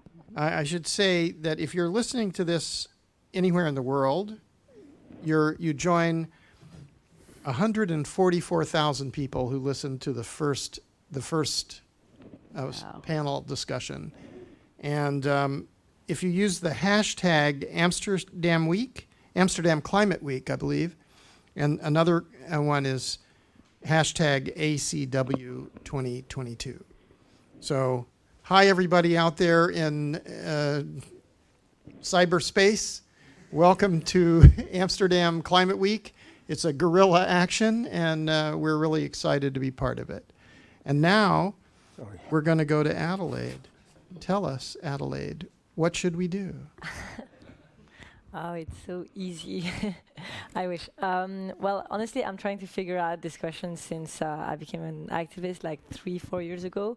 For me, the first step that I thought of taking as a student, I was just in high school, was to join actually just others who had the same energy and were ready to mobilize. Probably we didn't know what the first step was right to take, but Greta knew, so she showed us, and we went for strikes. That's how I started, and I think striking is probably one of the best, or was at least for that moment, the best way to put a maximum of pressure. What we do is we actually disturb, because we don't go to school where we should be going to, and we go in the streets, so it makes people actually have to talk about a topic that they don't necessarily want to talk about. Your teachers, they have to decide if this is okay or not to see their students going. Your parents, are they okay or not? Your school, what's their position? And then also even the Minister of Education has to decide on their point of view on these strikes or not. So, which normally a Minister of Education can completely forget about climate change if they want to. But it's imposing a topic that is forgotten completely in society, and saying that we have to debate about it. And so I think that was the first way for me to at least find an action as a citizen that didn't have the right to vote or had to be at school 5 days out of 7. So that was, for me, the best way out. But now, after years of literally doing as many actions as possible in many ways as possible, using as many tools that democracy offers as possible to put pressure towards the political world and the industry world, the next step for me at least personally, is going towards civil disobedience. And that actually, I say this, but the first thing I did was skipping school, which is also civil disobedience. But after 3-4 years of skipping school, being in front of parliaments, in front of governments, meeting politicians, being in panels, meeting people, every single week trying to put people in the streets, going to schools and continuing this constant work, a new coalition has been created in Belgium, which is called Code Rouge, Rood Codes, I think. Some of you know it? Yeah. Oh my God, yes. I'm helping to coordinate this, coalition, and for me this is at least the next step that I want to take personally as an activist. I want to impose again the debate, and now the debate is like what we want to impose is quite clear, is that we need to face our addiction to fossil fuel. And that's really the first thing that I want to at least continue and put my energy into it. Because our addiction to fossil fuel is not only linked to the fact that it leads to too much CO2 in the atmosphere, it leads to so many not only environmental but social, also neo-colonialist stories and patterns that we see in society, that I think this is the rock that we have to hit right now. And so that's why today I think what we should do, I think, is first figure out where we feel most comfortable with. But as an activist, this is where I find myself for the next weeks and months and years, even though I cannot really project myself really further than months away.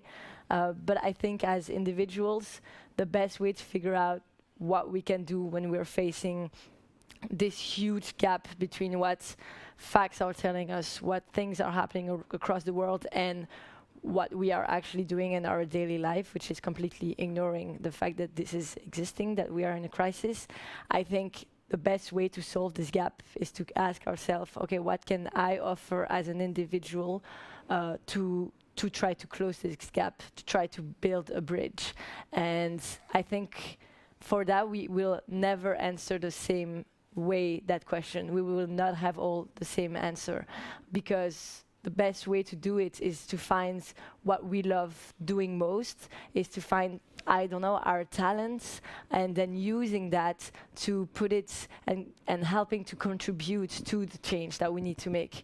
When I say this, I think of, for example, one of my really good friends who have like a singing band, and they're starting to, and they make music and everything, and now they're making music to bring awareness. At each of their concerts, this is what they will put forward. They will share important information, and that has a huge influence, of course, on people listening to them. So even if your passion is sports, you can find a way to use either your platform or the way that you will do sports to contribute to that change. So I think there is so much to put our, you were saying, put our hands in the soil, right? Or how do we? Anywhere, just put our hands somewhere, not into fossil fuel. Stop talking. Okay, I'll stop talking. Okay, stop talking, and I will shout in the streets and maybe find you in your projects. I'll stop it there for now. Thank you.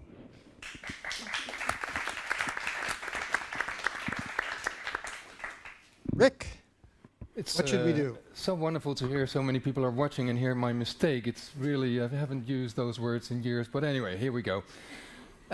So That for Climate is all about economy and financialization of the market, and it's a new kind of imperialism, financial imperialism. We've been colonizing the rest of the world, us, the Western nations, for 500 years now, and we kind of, many of us seem to believe that is sort of stopped, or that we changed our ways because we're all about human rights now. And in the meantime, they've been building these ways in which they can actually still extract everything from the other places, from the low-income nations. So sorry about that. Anyway, debts are enormous. They're pressuring on their economies. They make it, well, I should just start right there. The debts are, for the most part, not really legit. Like, for example, Belgium and Congo have had a colonial relationship, and Belgium just basically shifted their debts onto Congo. You pay them, and we let you be. We would not consider that a legal debt. And as they are indebted, it's not just that they need to pay the money back. No, we have built regulations to help them pay back as much as they can, even though we know that the debts are way too high anyway. Added the compound interest and all that, but anyway. So these systems that were put in place are called structural adjustment programs. These are, if you read what they say, what they tell the countries to do and what not to do, you cannot believe that this is actually happening on the planet at this moment, that we are actually saying to these countries, and as we have probably already deposed their leaders because he wouldn't take the loan, and to cut back. Well, let me just sum it up first. Deregulate, privatize, and cut back on government spending. So that means also regulations on unionization and all that. No, we don't want that either. We don't want people to have any power at all to change their ways to organize themselves or whatever. So deregulate means basically to let in all the companies, sell off your assets because you can't pay us back, right? No, you can't pay us back, then you need to sell your assets. So that's a sort of a way to compensate. That's just plain colonialism of the worst kind. It's so deregulate, privatize and deregulate. You have to lower your tariffs so that your country can be flooded with our products. You can't produce them by yourself because we tell you what to produce and what your country is fit for. This is, basically a disgrace. On top of that, these debts, they are pressured. By the way, I haven't even mentioned IMF yet and the World Bank. These are the institutions responsible for this. And so I'm losing track of my own. But is this? Again. What do we do about it? Yeah. So we got that now. It's climate change. Yeah. It's absolutely pivotal, I think, to cancel the debts.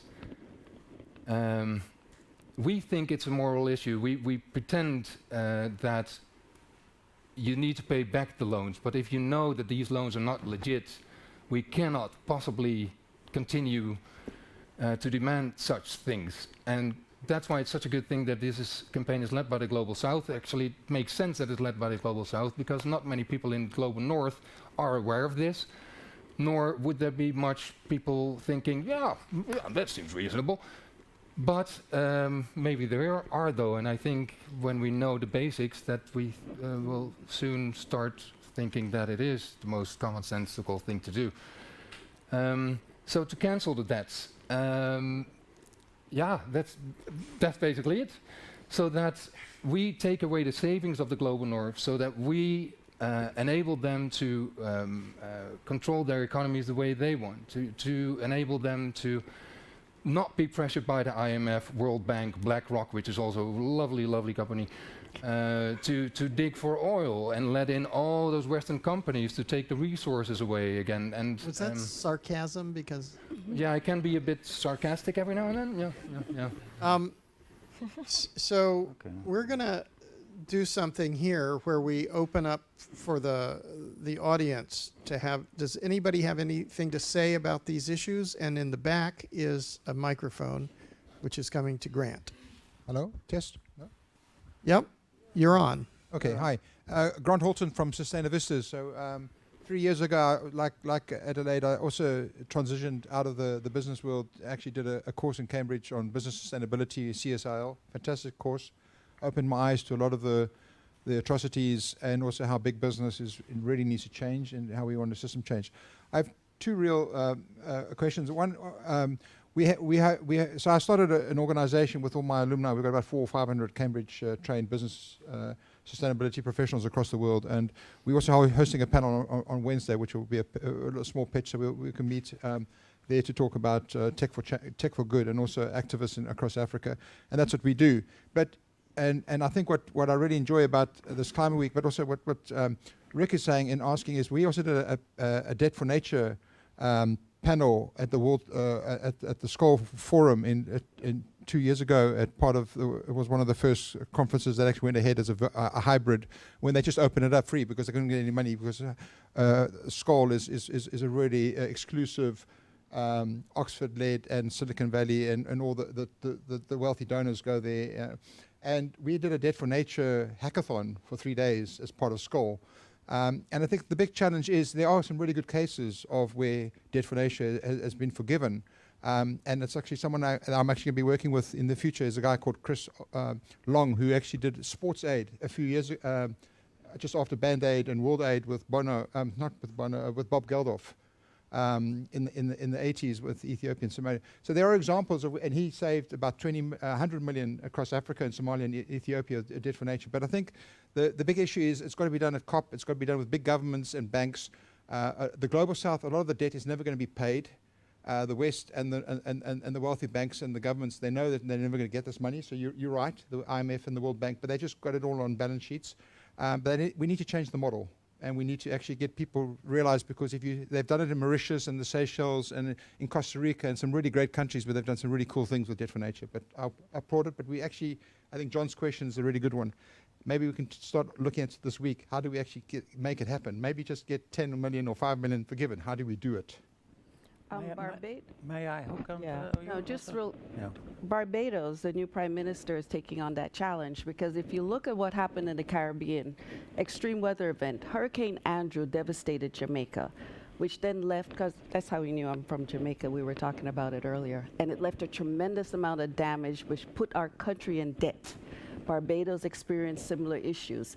That debt then led to destabilization, massive migration, and you see migration out of the Caribbean, migration out of many of the parts of Central America. So when you look at extreme weather events that comes from the climate, if we don't address economic structure of these countries, you're going to have mass migration. Europe, a lot of your migration issues come from the climate that's happening, devastation in Africa. And in the Caribbean, and especially if you have the colonization, they're going to come. So we have to look, and that's one of the issues that we say in terms of centering poverty and centering equitable response. An equitable response would be to cancel the debt of these countries now, so they can address their climate crises that's happening in most of our countries, in the low wealth countries around the world. And one of the issues, things like education, you can't even educate your population. Educating girls is one of the top responses to the climate action, to climate crisis, because then our girls would be able to improve their lot in life, improve the families, and reinvest in the families and adapt rapidly and save lives. So there are many solutions when you look at, when you bring in the economics, you guys, what to do? Give up meat. At least 2-3 days. The cows and what we're doing is devastating. Much of the Amazon is being destroyed to create beef for the West. So can I make a hand to link these things to climate change? First thing is, everything that we discussed also tonight is focusing on money, focusing on mankind, and focusing on indefinite growth. Those three things, I think as an ecologist, peeling it down from the top is wrong. It's not about mankind, it's about how we survive in our ecosystem. I think we are, as mankind worldwide, at war with our environment, and we're killing it within 10 years from now. We've been killing it because the people and have we have 40 hundreds of years. So we have to now. Black and brown people have been paying the price. And now I'd like to bring it. Now I'd like to bring it to the poverty. Yeah. It is in the interest of Mr. Putin, of Mr. Biden, of Mr. Timmermans, of Mr. Rutte, and of everybody in the world to resolve this climate crisis, which is only one of 30 crises. And that's why it should become, a model could be Now, let me put it like that. I want to plant trees, and not very few. I want to plant so many trees that Mother Nature is going to pull out the excess carbon dioxide out of the air. That's not a structural solution for climate change, but it saves us 50 to 100 years' time, in 10 years' time, which gives us the time that now we realize that we're too late. That gives us the time for a structural solution. And it is a model to unite mankind worldwide, that it is in the interest of the West, of China, of everybody, to use all the empty space available to plant them full with trees and pull that same. Every kilogram of wood is more or less 2 kilograms of carbon dioxide out of the air. So in this way, it's in the interest of our Western and then everybody in the world to develop those countries. And in part of that negotiation system could be to throw that debt problem out of the window. Is that more or less clear? Yeah. If I could be just a little bit controversial, maybe. Always. Is that permission? Well, I would say that we're talking a little bit about abiotic systems when we talk about governance or communications or debt or finance or economy, this kind of thing. It's numbers, it's conceptual. And on the other side is biological. And these biological systems, that's where our problem is right now. No, there's a problem here as well, eh? Well, yes, well, that's true. Actually, the Earth is not the problem. Yeah. It's the problem in here, but we're physically altering those systems. So can we come together? Can we agree that we want to have a future? I mean, that's sort of a thing, because if we look at from a scientific method perspective, and you have trend lines which suggest that we're beyond planetary boundaries in a number of areas already, and more is about to happen. We're experiencing wildfires throughout the world. Global pandemic. We have species loss. I mean, there's war. There's 30 ecological crises, not only climate. So I mean, we can all see this happening. Does that make this a special moment in time? And also, especially for young people, what do young people think about this at this moment? Do they feel like they have hope and a future, or are they worried about what's happening and what's going to happen to them and what they can do? So we have to really think about what can be done, and also tell me who else wants to talk. Yeah, it's impossible to talk for a generation.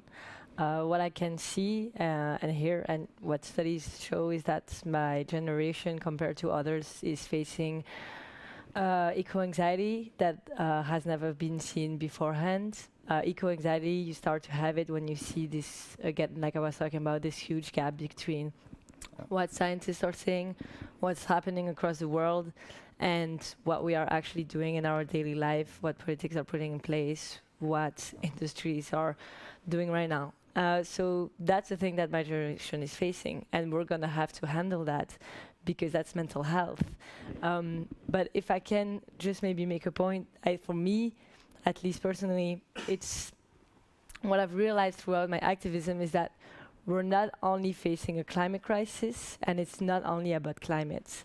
We're facing like literally so many different crises that we have to go back to the core of what society is built on, and we need to go back there. And because what we have based our daily lives on, the way we function, is not only creating climate change, it's creating the sixth mass extinction, it's creating neocolonialism, it's creating non-respect of human rights, and finding intersectional solutions for that is probably the hardest way to do it. And that is why I think we have not been able to solve not only the climate crisis, but all the others, is because even as different movements, we need to figure out intersectional solutions, and that is really hard to figure out.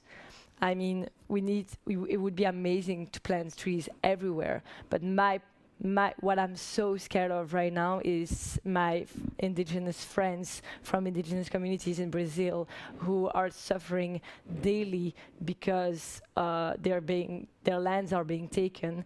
And what I'm scared of is hearing that the Amazon forest today emits more CO2 than it can absorb. And therefore, to solve that problem, we need to accept that we need to solve the biodiversity loss and the human right problem in Brazil. And for that, you need to go through politics. You need to go through economical pressure, because you need to solve that problem in Brazil, in South America, also with indigenous communities who are actually already doing it, but we just need to come and bring our international support. And I think this is what's really missing today, is creating collaboration, cohesion between all movements across the world that are facing all these different crises. But it's happening now, and that's what I want. The urgency is that the death is not in the future. The death has been happening for hundreds of years. We have Cancer Alley in the US. Because of all the industrialization and all the fossil fuel, when you think of how many people die from CO2 emission worldwide, so there's a tremendous amount of death and destruction and suffering right now. So if we don't address that and accept that, because so many parts of our world don't feel it immediately, it doesn't mean it's not happening. So unless we understand and value human life, I guess I agree it is biology. So that's why I'm not on the abiotic side. I am on the human side, that the human suffering is real. And that's where people have not quite adapted, because how do you slowly move to decide what you want to do when there's so much death and suffering right now? Can I make a positive? And trees, can I do one thing with trees? Trees are 20 to 30 years for most places. Sierra Leone addressed trees by also hiring a group of people, a lot of women, to care for the trees. That's a solution that also centers poverty and will help that community adapt farther. So it has to move beyond just planting and a solution that helps Western world, but look at solutions that center again the population that's dying now, because that's when you'll get that rapid rise, reduction in CO2, and mobilizing us to vote. Because the Western world has got to vote and move that needle for the corporations. There's no reason we should have more fossil fuel being released and causing more cancer, causing more deaths, worsening the heat, worsening the diabetes. For what? Because we can run around and have fancy cars or buy plastic stuff. So we have a responsibility in the West to really step up and look at what's happening now to poor people, black and brown people, and know that the solutions are here. And if we do what we do, what we have to do, whatever solution it is, look at a health solution, you're going to improve our climate.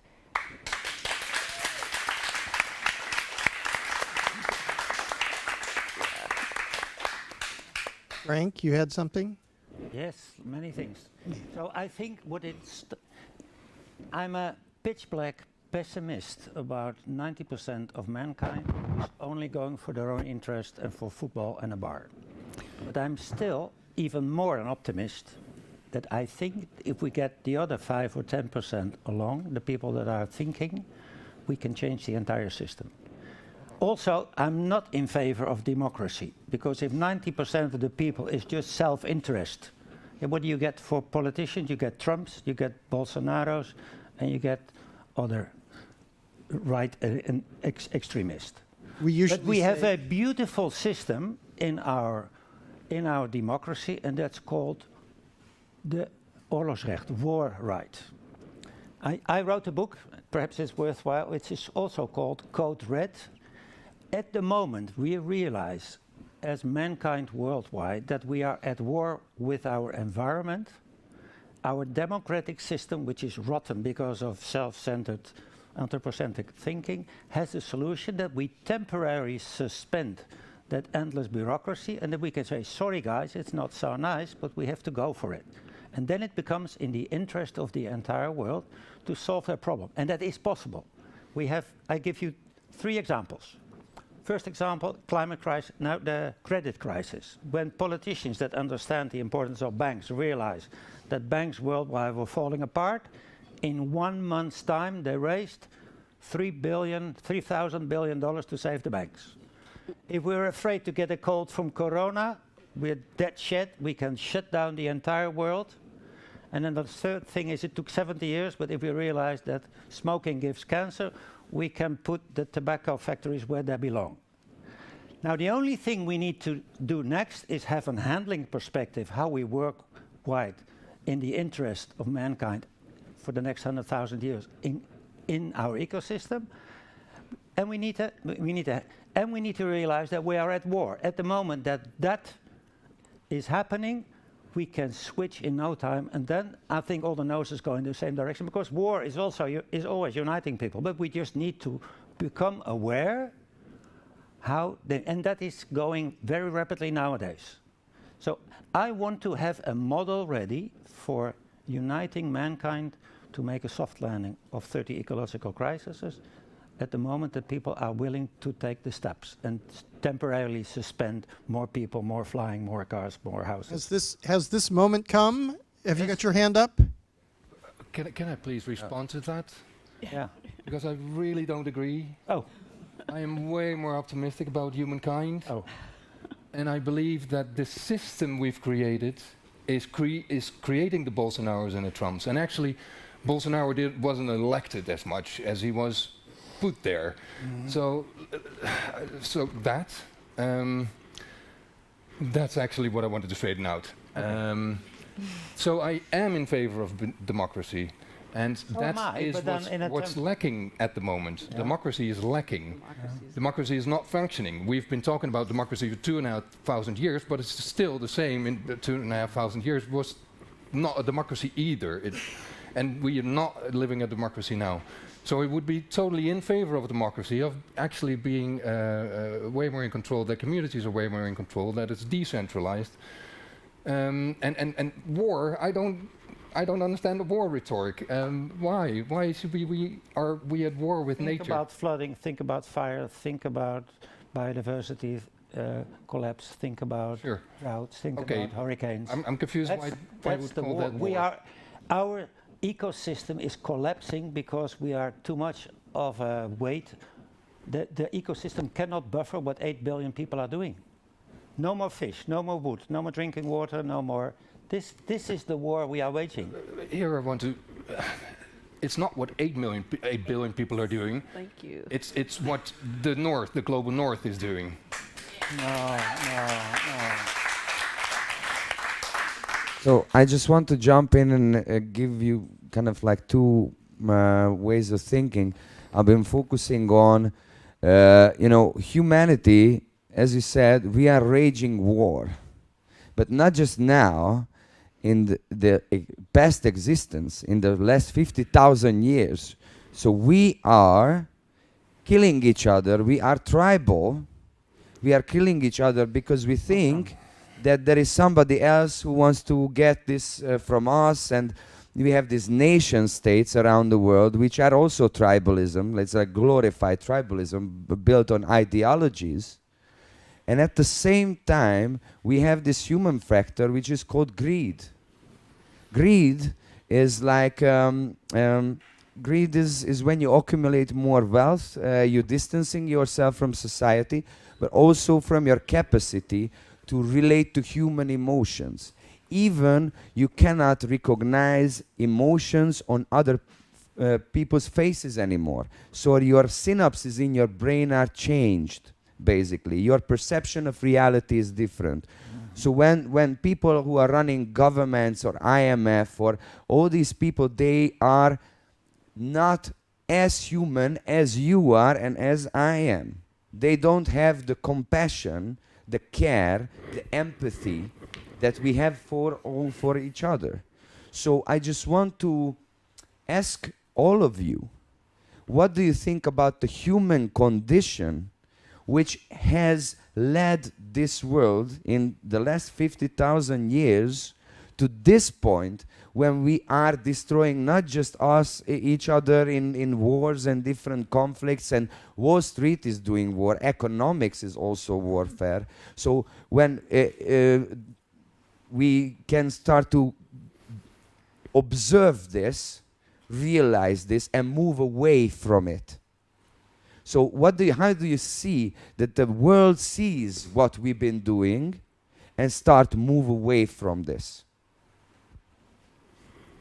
So you're asking us again to go back to human nature and value people. Because if you look at this climate crisis, a lot of the rise in CO2 happened around the Industrial Revolution. And what drove the Industrial Revolution? You look, the Queen just died. Colonization, slavery, racism, devaluing a group of people, which then led you to be able to have the economic power to develop the Industrial Revolution. With the Industrial Revolution, up until the last 50 years, you have a rapid rise of particles, 400 particles per meter, the way the ppmps that goes up per million. Yeah, I always forget. Per million. That's Industrial Revolution. That's because you allowed our industrialization to say the people who are being poisoned, the people who look like me, who look like the indigenous people, did not value our lives as we died from cancer, as we died 10, 15 to 20 years earlier, as we have desertification, as what's happened in Africa. When our society will value people equally and recognize what has happened and then say, let me solve this by forgiving the debt, finding solutions that help the poor in our society, because it happened because we allowed folks to say people like us didn't matter. And so I could extract the labor, I could pollute, I could do everything to make a group of folks wealthy and live well. Until we come to that acceptance that we value each other, and then even more so recognize that by solving these problems and improving the health immediately of the people who have suffered and have not led to this climate crisis, we find our solutions, because we will give up that meat rapidly. We will push our politicians to say, no, I don't need gas. I could figure out other ways. I could work towards saving our planet because it saves my life too. So that's what we need to do, starting, I think, valuing humans equally and looking at how in our societies we support the devaluation of people.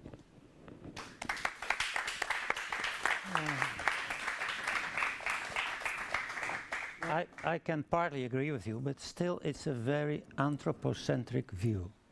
And I think the big problem of climate, plastic soup, biodiversity, drinking water, fish stocks, etc., is that mankind, whatever, where they are a too big factor that ecosystem cannot buffer anymore. Yeah, so you take the word war too little with guns. I mean war as a unifying concept that everybody in the world can stand for the same goal of saving our planet. Well, let's question whether we could wage peace. Could we wage peace and say that we're all equal and take care of everyone? We don't have to talk about war. We can look backwards at that, and we can look forward at something else. My answer would be no, not if we're in denial about so much of it. Yeah, but now we're back to theoretical and conceptual stuff. I mean, I think this is the moment to figure out what are we going to do. Yeah. And we know, in my own research, I looked at dysfunctional ecosystems. Yeah. And when I got totally understood everything about dysfunctional ecosystems, I went, ugh. Yeah. You know, functional ecosystems, that's what you want. Yeah. You want rivers that flow. You want ice that is frozen. You want, you know, trees and wetlands and all this. Yeah. So we need to figure out how we can be together. Are we one? Are we one species? Are we even a meta-organism? That's why my tree thing is such a simple, it's a handling perspective that everybody, pull the carbon dioxide, the excess carbon dioxide out of the air, using Mother Nature as a tool. Well, I think that's a great idea. Let's all go to Frank's, and he's going to be very busy because he's going to have so many people helping plant trees, and that's going to help everybody. But how do we get everybody on board with that? How do we get everybody to say that we're equal? How do we get everybody? A lot of people are depressed, and they just dive away in a lot of youngsters that I know. They just go in those computer systems just to be away from reality, you know? They don't want to see it anymore. We give up, or we look for technology. Our government is looking into nuclear energy to keep on growing. You need to face the problem and solve it. Okay, well, I think we're going to have to do that with joyful, childlike... Fun. Yeah. Remember? Yeah, well... Come in and experience it tomorrow. Okay. A day after tomorrow, next week, next year, every day. Hello, everyone. Thank you for a very nice debate. I don't know if it's a question, rather like an observation or a note, you may say. So, you see, I come from India, and we are talking a lot about East and West. That's how I'm perceiving this conversation of equality and non-equality. And so the thing is, I'm like a countryside girl from India.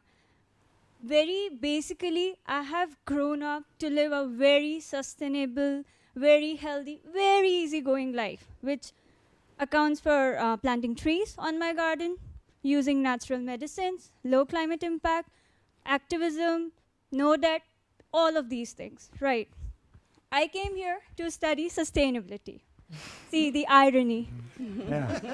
Why such irony? That's what I want to understand. I think that's exactly the problem that we are talking of inequality. I come from the roots, which is so sustainable, but not known for the world, not being adopted all across there. But we are coming here, having this Amsterdam Climate Week, talking about, again, how can we go back to the roots? So what are we missing?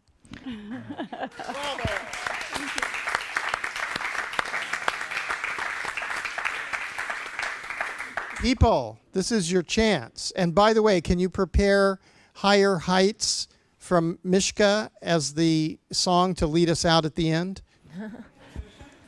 If I may add, I honestly think all solutions exist. I mean, you talked about it. The solutions, whatever we want, they are there. I think the problem is not what are we gonna do, it's how are we gonna implement them now. And I think, at least as a young Belgian girl, I'm gonna figure it out and make sure that my country is gonna lead this change today and learn from its mistakes. So I wanna make sure that in Belgium we're gonna be going back to sustainability, which is that can be defined very differently according to many ways. But I think we gotta just, all of us, take the work that we have, the privileges that we have, and these privileges give us responsibilities, and therefore take those responsibilities. And I think this is really the reason why we're not making it. The solutions are there, but we need not only us here, because it's amazing if we all take our responsibilities, but we need to get others to also do that. And I also strongly believe that we don't need 100% of the population to lead a deep change of societal for tomorrow. So what we are missing, and I really deeply think that this is what we have to work on, starting from today, is a conversion of different movements, of different fights, because we are all, whether we can be in the streets, or we're all finding new ways to fight a system that is destroying either the planet or humanity, but also just different groups of people, and we need to meet. And that's, I think, the biggest challenge for tomorrow. And this will bring us to another step where we are, I cannot even imagine how strong we could be if all these movements could gather on the same moment in the streets, or could make one strong demand.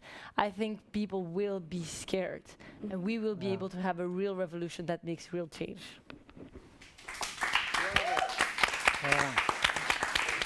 But if I may add, that requires prioritization. And if you have some people that go for lawsuits, some people go for excursions for mushrooms, some people go for gardening, some people go for, you have a million different interests.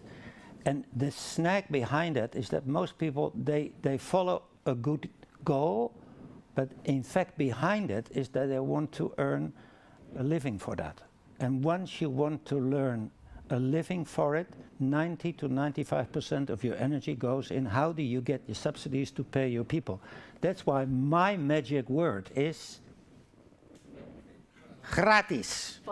That's a statement to say we don't do it for ourselves, We do it for a future that can go on for 100,000 years. Unite on the priority, and that's getting that bloody carbon dioxide together and unite mankind. Okay, Isn't that simple? I agree with your goal, but gratis is also a very privileged way of doing it. Yes. You cannot do gratis if you cannot end the month, if you cannot, live. And so I think gratis is a responsibility if you are allowed to get it. Let me just jump in here because I'm trying to keep time. We have 25 minutes left, and in my experience, it's long. Diversity is important for health. So let's have some other voices. Hello, everybody. Okay.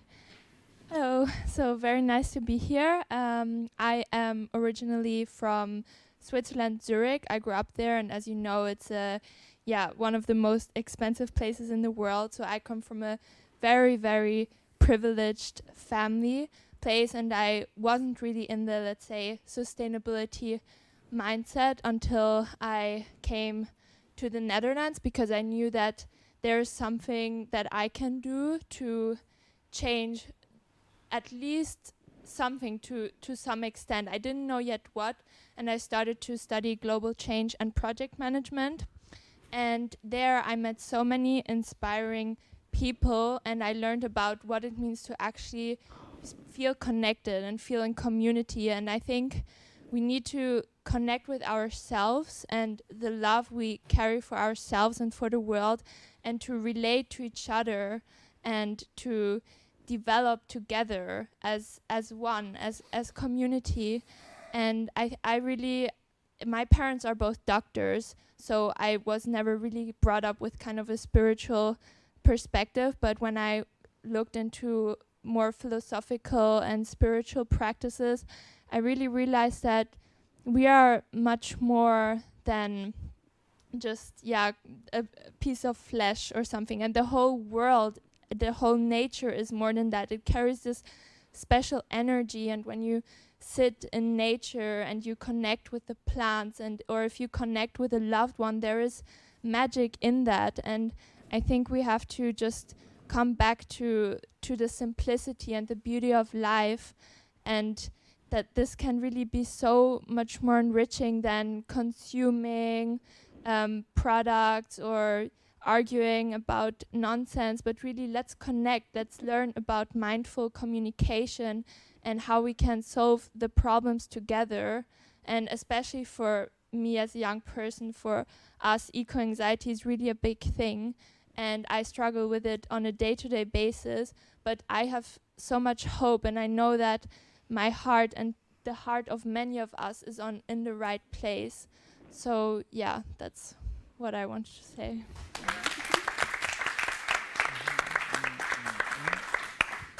I made a mistake. I said there was still more time. There's only 10 minutes left. So there you go. Forgive me. Here, what's happening? This woman needs to speak.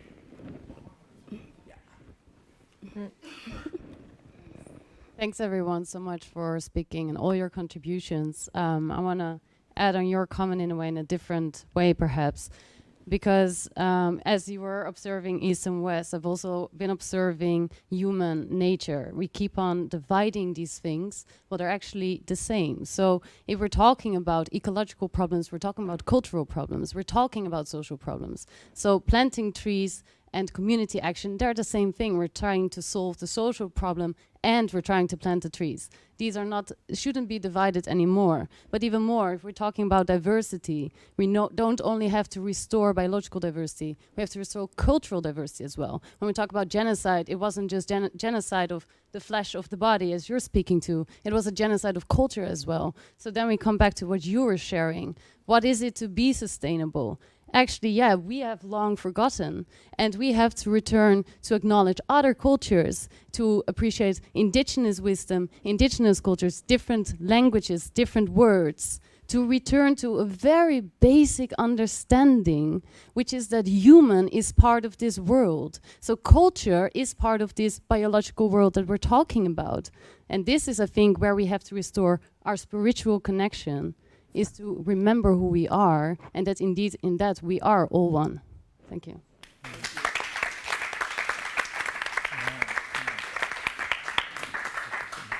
Are there some other voices? Here we go. Or there we go too. Hello.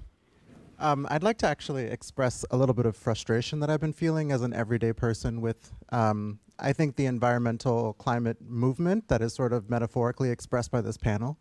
And this is all respect, there's no, but this I want to just, as an everyday person, I care about the climate, I care about the world, I care about all these things, but on a day-to-day basis, I think I'm more concerned with gas prices, the fact that I can never buy a house, the fact that, you know, my job is crazy. And so when I come to something like this, and when I talk to people who are dedicating their lives to this, I think, John, to your question, like, what can we do? I think one thing that I would like to see more from these panels is a little bit more agreement as to, like, yes, we all have differences of opinions, but we all care about saving lives, or we all care about something. Because when I do pop up out of my 23 hours a day of this world and I come 1 hour into this world, it is a little hard to get what can I do when all of you all are all over the place. And I think it's good to have differences of opinion. I think it's good that there's multiple approaches, but it can also be very hard to know what exactly I can do when our leadership is in disagreement. And so, to the sir in the middle of it, the trees and the get your hands dirty. I think this is democratic in the sense where, like, voices are helpful, but I sort of relate where it's like, at some point, how can we just get some unity around what the opinions are, or what just the larger things, so that people who are very actively just trying to live their life can plug the solutions into their everyday lives in a more practical way. Because the, constant analysis of the problem is great, but it's also very confusing.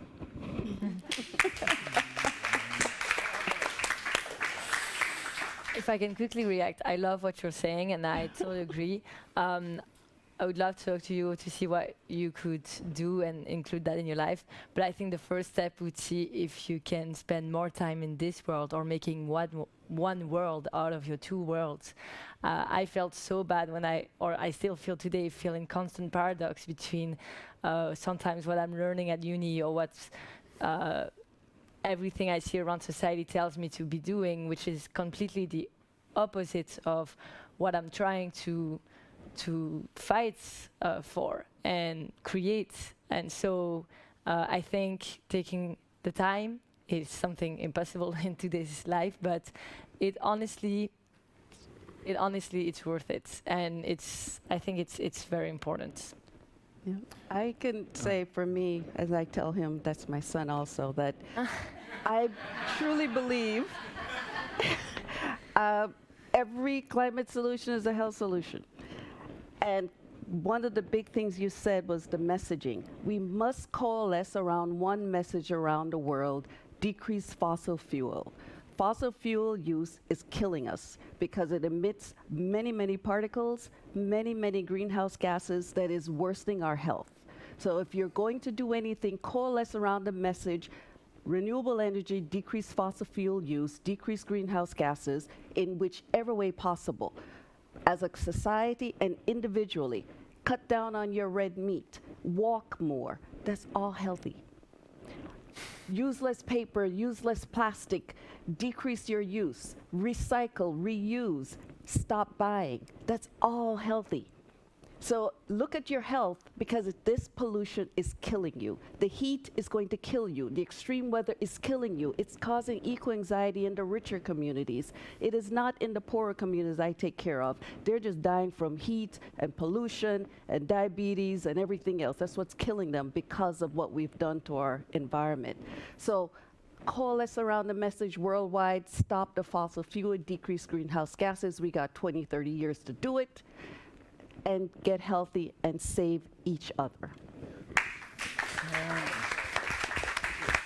We're running out of time, so take it away.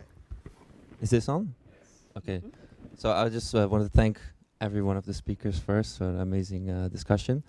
I wanted to go into this thing also about, this came up more times, that we're talking about, are we talking about the human condition or talking about some societal issues? I'm very much on the societal issues side, so I think many people have very good intentions, but just unable to do the things they want. We've come along a lot of privileged things, like privileged ways to combat these things, and this is completely besides the point. As I said, like everyday people is the one who should be into this fight. We're all in it together, and if people don't have the time for this, and it's also where, so I'm also from Deaf for Climate with Rick, and I think in the West, the biggest move we could make is just, for once, take seriously the lives of peoples in the global South, of Black and Brown and indigenous communities who take care of the forest, most of them. So we could be planting trees, but at the same time, 4% of the world's population, which are indigenous people who've suffered genocide in this history, multiple genocides, are still the ones taking care of that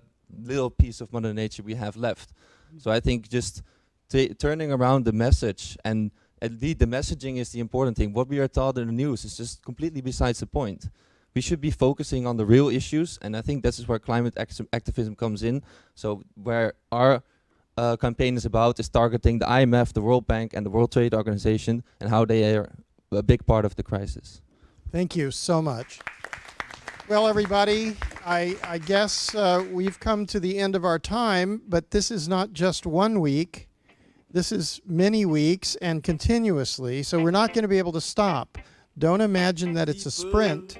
Think of it as a marathon. Thank you. To chase out corruption, to heal this beautiful land, ja beautiful